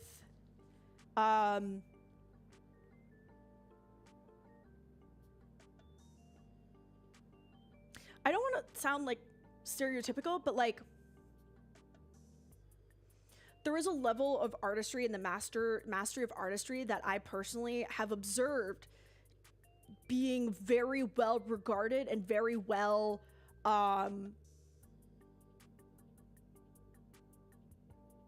very revered in Japanese culture. The mastery of your artistry, from my observations, has appeared to me to be very revered in Japanese culture. And so something like the work that Studio Ghibli does is so revered from what I observe due to their obsession and nitty-gritty into the perfecting the small things of Studio Ghibli. And to see that ripped away from the artisans who spent their lives perfecting their craft to be able to contribute to Studio Ghibli in a meaningful way is really sad. It is really sad. I used to hire people on Fiverr to make things like t-shirt logos, but I spent an hour making 3 really good t-shirt designs using ChatGPT, which have easily cost $100. 2 fun facts about Signal. Call links. Okay. It devalues the brand. It devalues the brand 100%.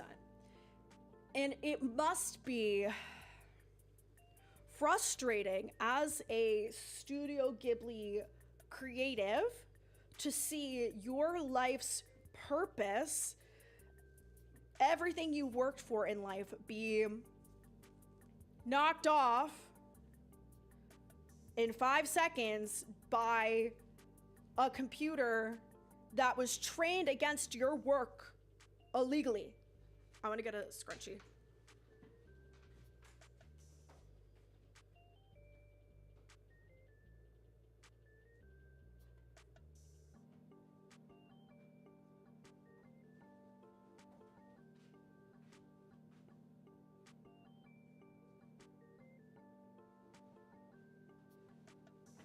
Now, if Studio Ghibli had come out and said, hey, you know, if Studio Ghibli came out and said, like, oh yeah, like, we gave ChatGPT our art for them to be trained on because we want to allow our community to have access to create Ghibli style works, okay, fine. But the fact that that's clearly not something Studio Ghibli would ever do is just so sad, you know? It's not in the Ghibli way. Now, I'll come out and say, I did make a couple of Ghibli pieces. I wanted to make a few Ghibli, I just wanted to try it. Obviously, I'm equally as bad.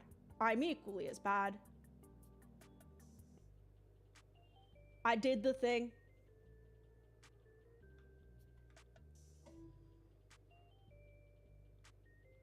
Let me see if I can find the photo used.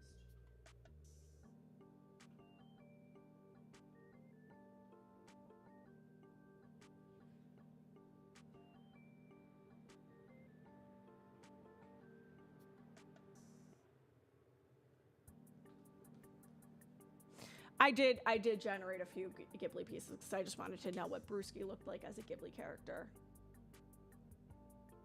Look at him.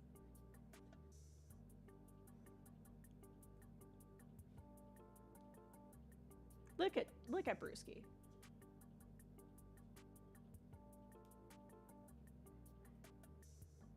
But then I was like, oh, what if I had him drawn like a Pokemon? So then I asked them to draw him like a Pokemon. I was like, that doesn't look like him enough. And this was Brewski as a Pokemon.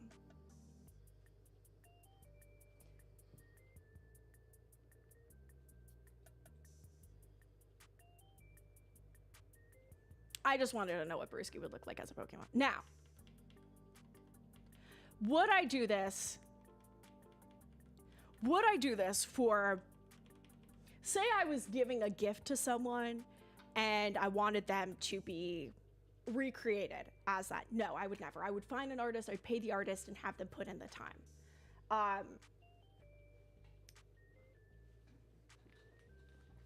I would pay the artist and have the artist put in the time to create a piece dedicated, handmade to someone. And I have actually done this before for someone. The person I was seeing when I lived in San Francisco, they were very big into Pokemon. So I literally had them drawn as a Pokemon gym leader with their 3 favorite Pokemon. And I had them get a brand, like a badge generated. And I like commissioned an artist to make that. And that was their birthday gift. But like, I don't want to, if I'm going to make merch or something, either I'm going to make it or I'm going to find a creative to make it for me. Because I just don't think that it is fair to take that away from creatives.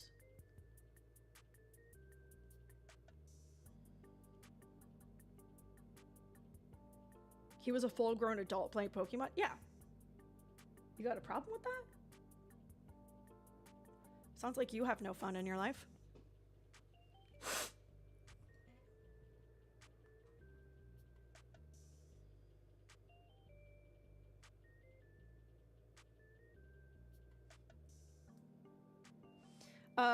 Graham, can you DM that to me on Twitter because I don't have links on for you. I can't turn the links on.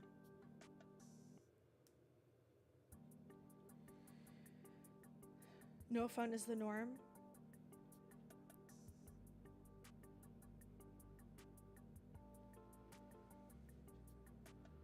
Aussie fintech Vroom exposes thousands of records. Internet archive goes down following power outage. What else is going down? Next.js middleware.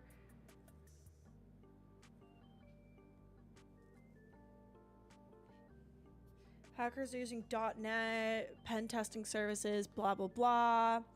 Boring, boring, boring. Boring, boring, boring. Graham has DM'd me Flying Penguin. What is this?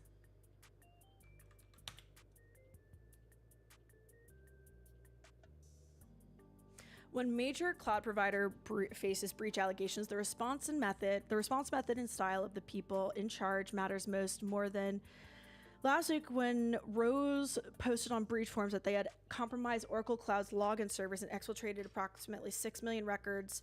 This includes Java key store files, encrypt SSO, and LDAP passwords, other authentication related info.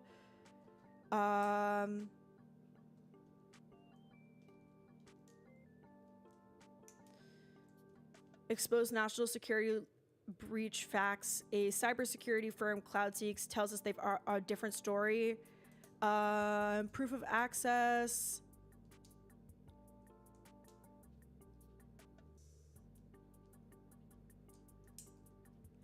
First, the breach vector follows known weakness in cloud architecture. Familiar SSO authentication system breaches have been known to come from unpatched vulnerabilities. Second, we have server-specific names and paths.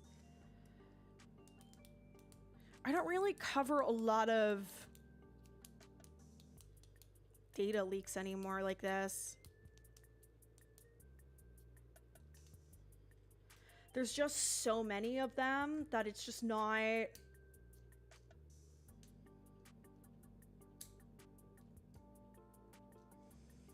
It's not...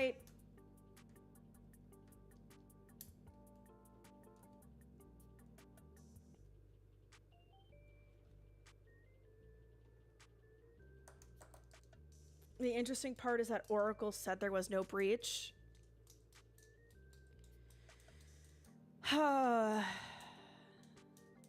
Do they still continue to deny a breach?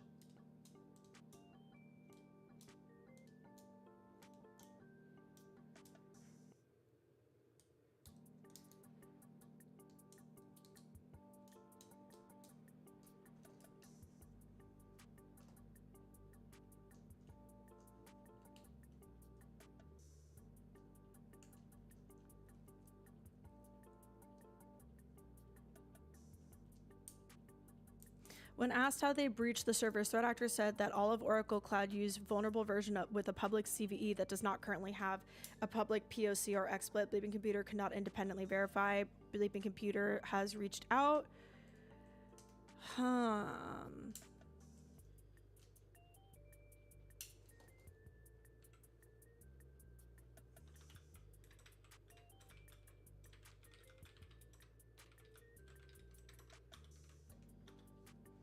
Interesting.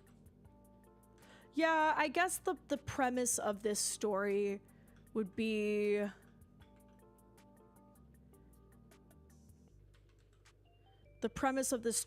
something like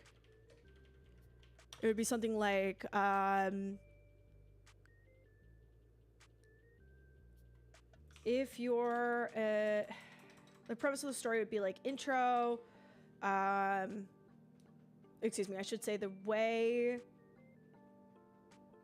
Have you seen the Chrome 0-day that could allow a bad actor to escape the sandbox and run code remotely? No, I have not seen that. The coverage of this story would go something like, data appeared on breach forums.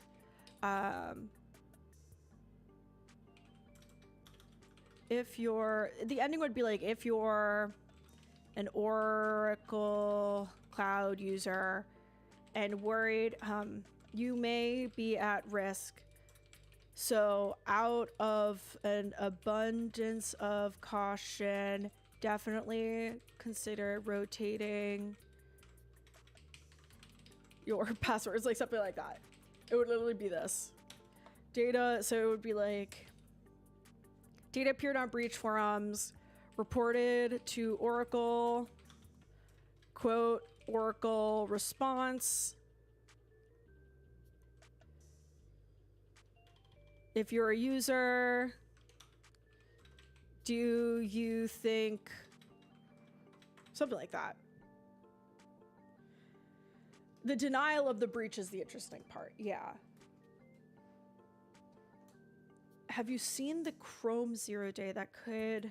What is this Chrome 0-day? How can I see this?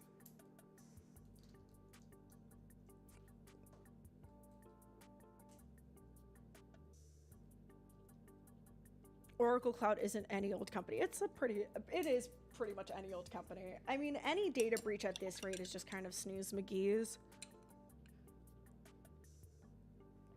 Any kind of data breach truly is snooze City USA. So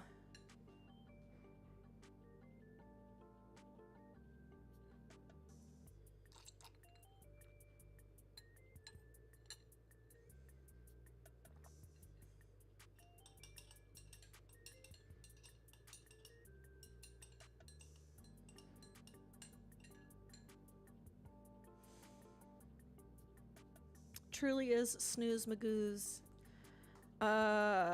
WordPress flaws. Meta AI, so boring. Proton solar inverter flaw that could be exploited to attack the power grid. What?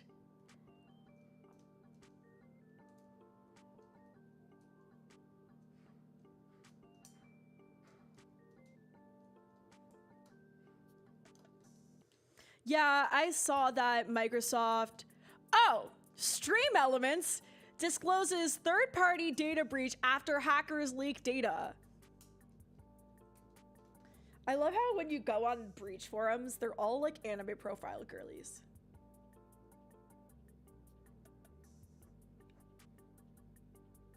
I do use Stream Elements.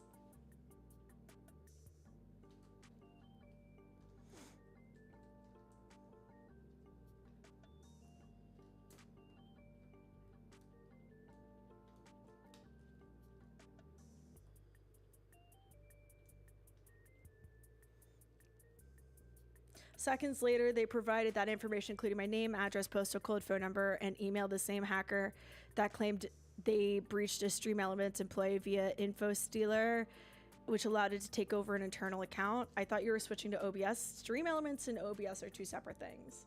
Stream Elements, you're thinking about Streamlabs, which is different. I've always used OBS. I've been OBS from day one. What did they snag? First name, last name, and info, which I'm confused how they got that. Notably, the threat actors post on data on breach forums has been deleted.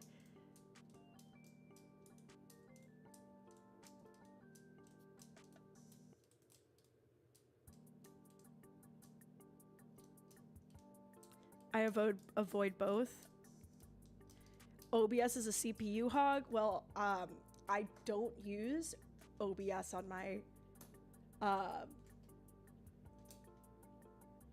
the computer that you're seeing is not running OBS. Just as a heads up. This computer is not running OBS. I run OBS on a completely separate computer that literally I turn it on to run OBS and I turned it off. Yeah, Stream Elements is a bot, and they also do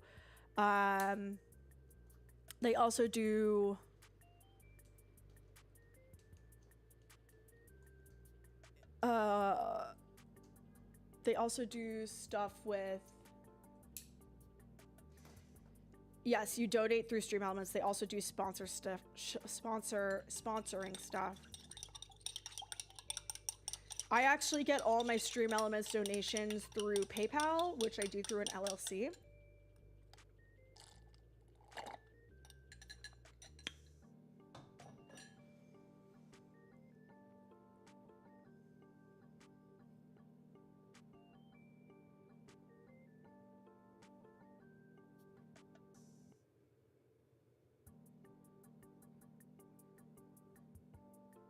Cloud is testing ChatGPT like deep research feature Compass.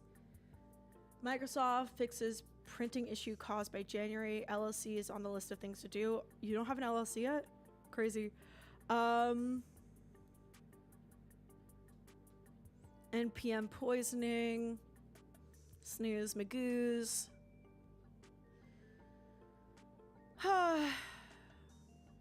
Water. Water. I guess I should do a full coverage on how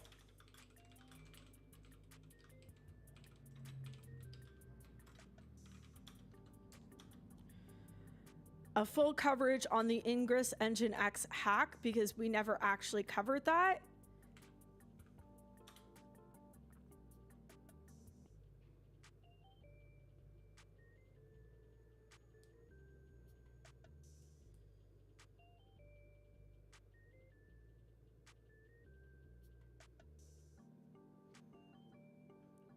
Oh, okay, here's the technicals of it all.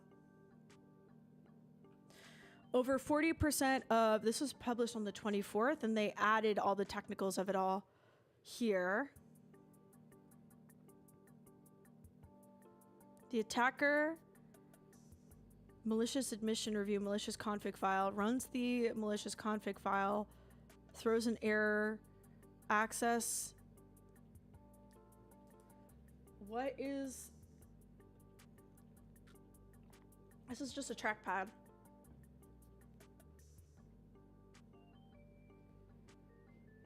You know what was really weird about this whole Ingress Nginx situation, which was very, very odd? Did we have branded, didn't we have branded, or was that last month? Last month we had branded vulnerability. Damn, that's crazy. What was really weird about this Ingress Nginx situation was that I'm pretty sure I saw an article somewhere saying that they were deprecating this.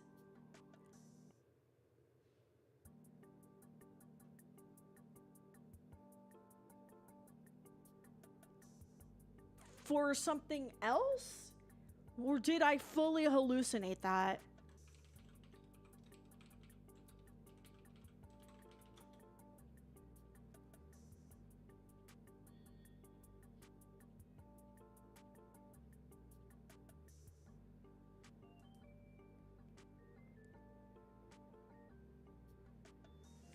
Or did I hallucinate that? I swear I saw that they were stopping using this and using something else. There's a bunch of weird Kubernoodles things with the CVE they didn't patch.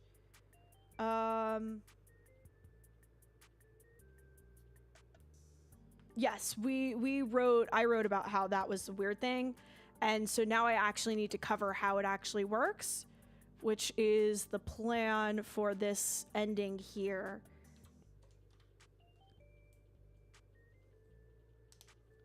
That is the plan to cover how this works at the ending here. I swear to God, I saw something that was like, they're not going to be using this anymore. They're deprecating it. Did I hallucinate that?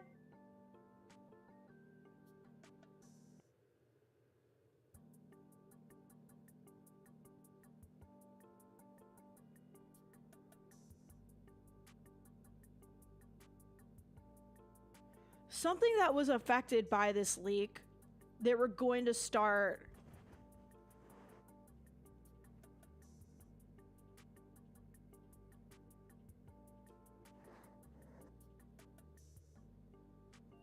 Am I going crazy?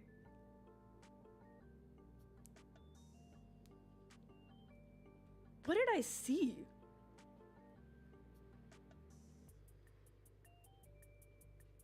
I think I'm just going crazy. Ugh. Okay, well, we have our three stories for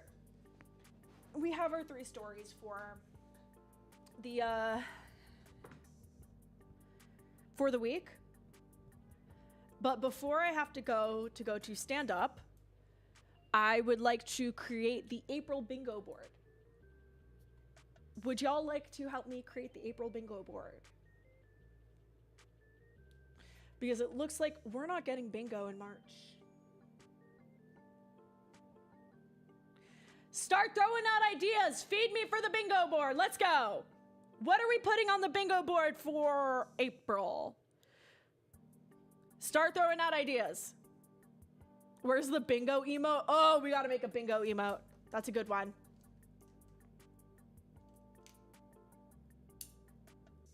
Massive Twitter hack. You think there's gonna be another Twitter hack? Honestly.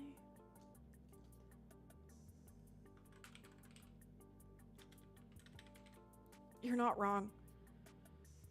Categories, anything. Anything security related. We're gonna put right up here, US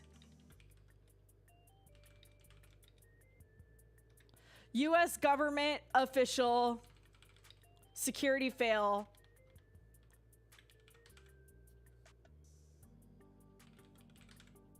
US government officials do a security flop again. SpaceX buys XAI. That's okay. Let's try and keep it cybersecurity because this is the cybersecurity bingo. This is the cybersecurity bingo. CVEs published before major conference. Can the bingo board be hosted on a domain? It would be a good homepage. No. Do I work at cybersecurity? No. Defense contractor hacked. Google buys another cybersecurity company. Gov keeps passwords on sticky notes. That is a good one. Defense contractor hacked.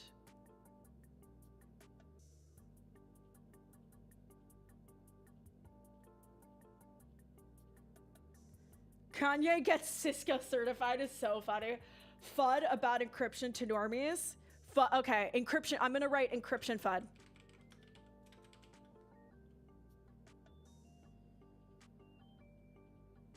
Under the keyboard, absolutely. EU country injects another backdoor source code. Microsoft source code. Signal leaves a country. Signal leaves a country is a good one. Source code leaked. Quantum computer. We haven't heard a lot about quantum computer. I feel like quantum computer is more, we should wait for like May to do quantum computer. I feel like May is going to be very quantum computer. But we could, do you want me to put quantum computer now? But I really feel like May is giving quantum. Quantum hacking. Proprietary AI model leak. DeepSeek learns how to auto hack.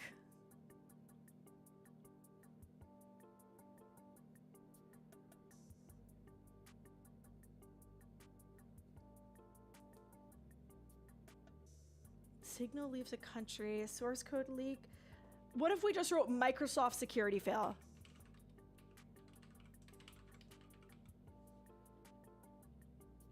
Like, social platform leak. Good one. Social platform leak. Fine. Social data. Massive Discord volume. Frackery, what makes you feel like that? Why do you think that's going to happen? I'm very curious to know why you think that's going to happen.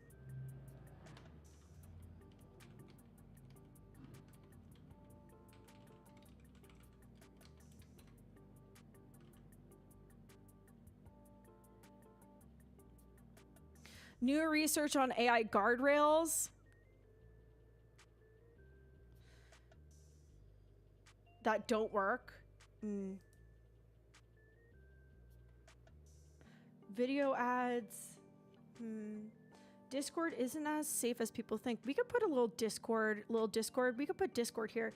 Discord. Well, we already have social platform data leak.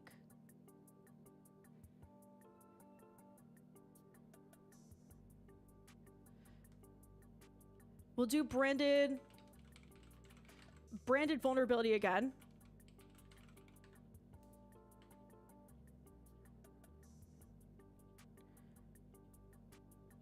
CDN outage is interesting. War Thunder forum leak? Interesting. What should we put on the... What should we put on the free space?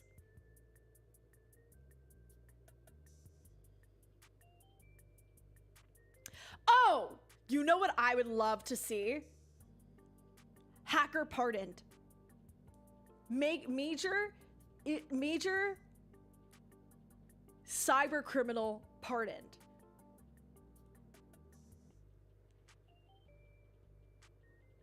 Major developer complains about getting Cloudflare safety controls. Lamau.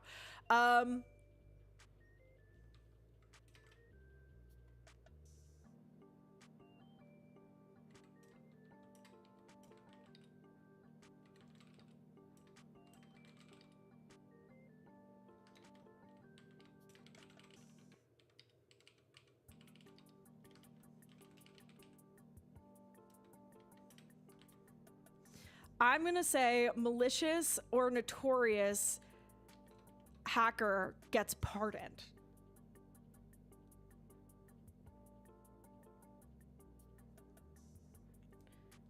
I think that's gonna happen. Why is that? Thank you.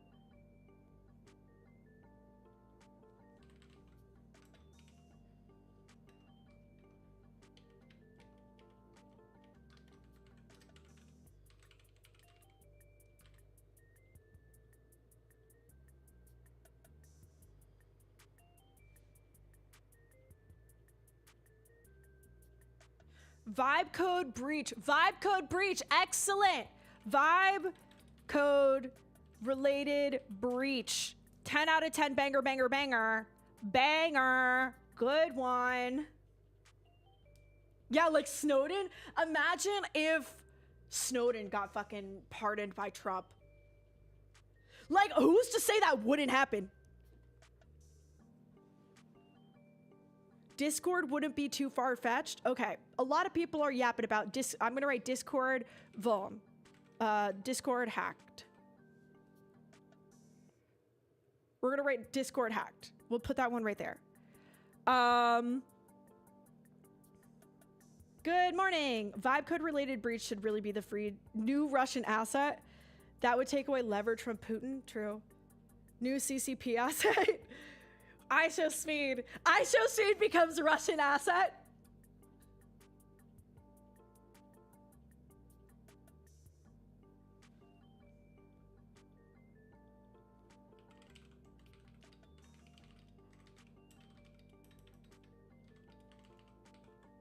I'm kidding. I'm kidding. I'm kidding. I'm kidding. I'm kidding. I'm kidding.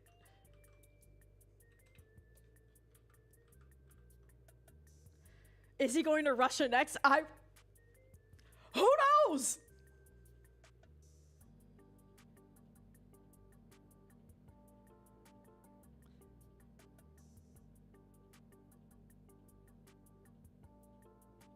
Oh, what if we just did, instead of saying ISO speed becomes, we just do major influencer visits Russia.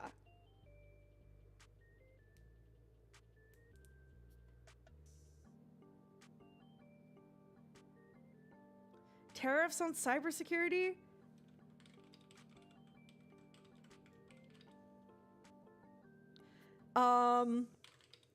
Becomes not like, I don't want to say Russia, but just like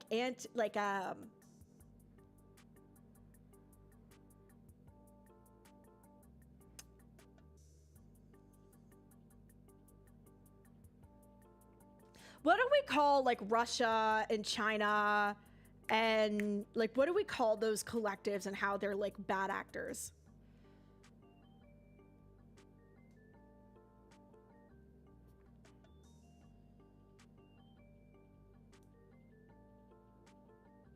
Berks? What is BRIC? State actors.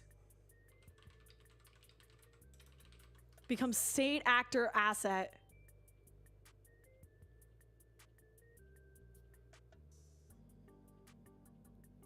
Bricks.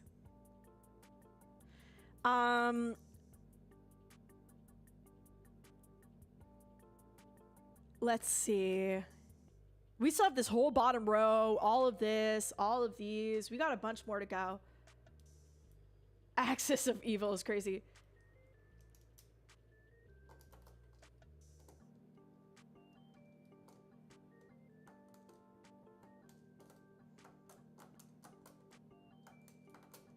Burks, interesting. Something dramatic with CISA. Large company leaks, data leaks are so obvious. Iran leaks signal chats is crazy. Iran leaking signal chats happens every week. Yeah, that really does happen every week. So it's not like last year's free space was sophisticated, data breach. We've got them all. Financial transaction network based in Brazil, Russia. Okay.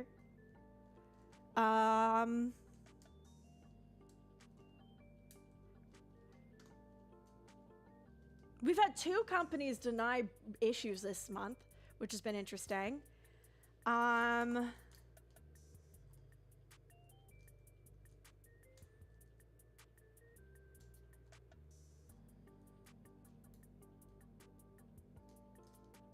Security flaw in major programming core libraries. Ooh, that's juicy. I love that one.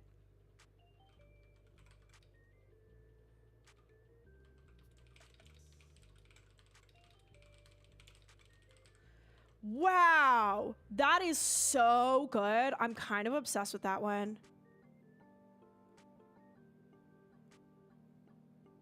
You kind of said that, but not quite. Oh, I didn't see it. I'm sorry, Patrick.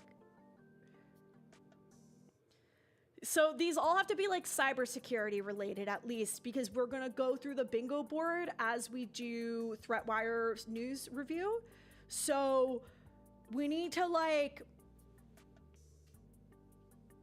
keep it more cybersecurity focused, not like Statue of Liberty gets renamed the Statue of America. Funny, but not thematic, you know?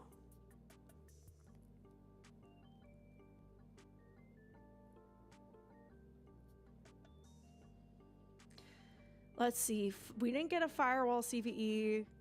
I don't want to talk about like any more crypto stuff because I just don't track it in a way that will allow me to. Ooh. Oh. You know what would be so good to see this month? US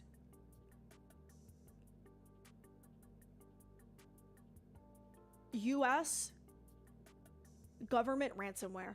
Like the US government gets ransomware somehow. Like some unit gets attacked with ransomware.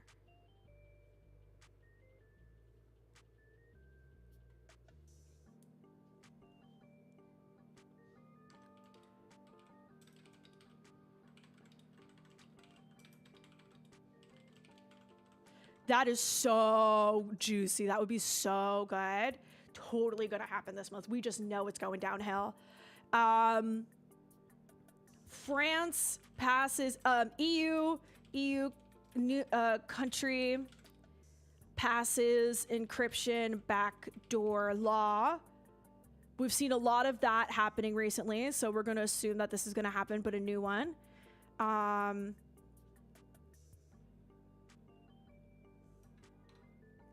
You know what? I'm gonna go balls to the wall on this one. Signal, major signal vulnerability found. I'm going balls to the wall on this one. Major signal messenger.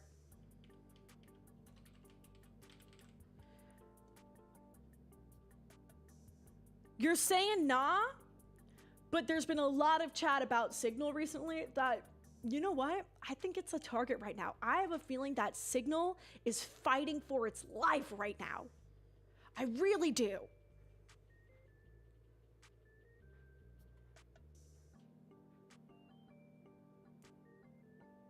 Something FedRAMP?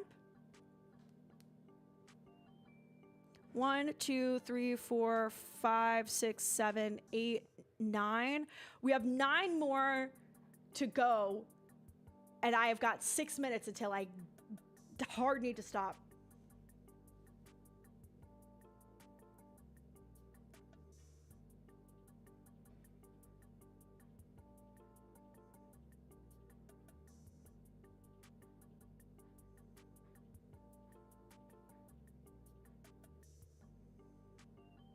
Signal is fighting for its life. Fed Cloud Data Center breach. I don't know what that is.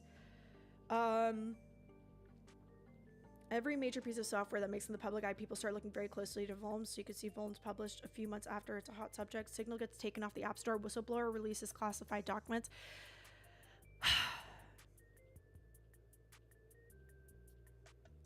Is that a cybersecurity thing, though? Is that really a cybersecurity thing?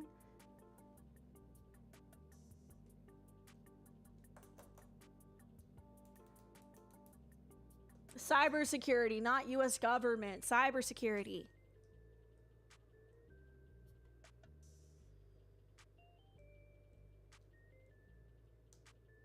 Cybersecurity. I got 4 minutes. I really should end the stream here. I really should end the stream here. Okay. I need to end the stream. I have to go to work. Beautiful people, I need to go to work. My meeting's in 4 minutes. Okay. Who's live?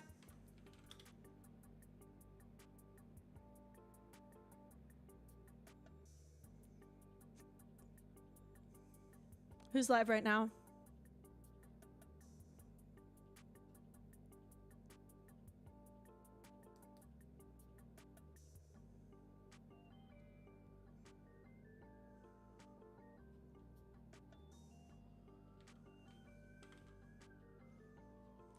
Okay, dropping the children off. I have to go to work. Bye bye bye bye bye bye bye bye bye bye bye. Bye bye bye bye bye.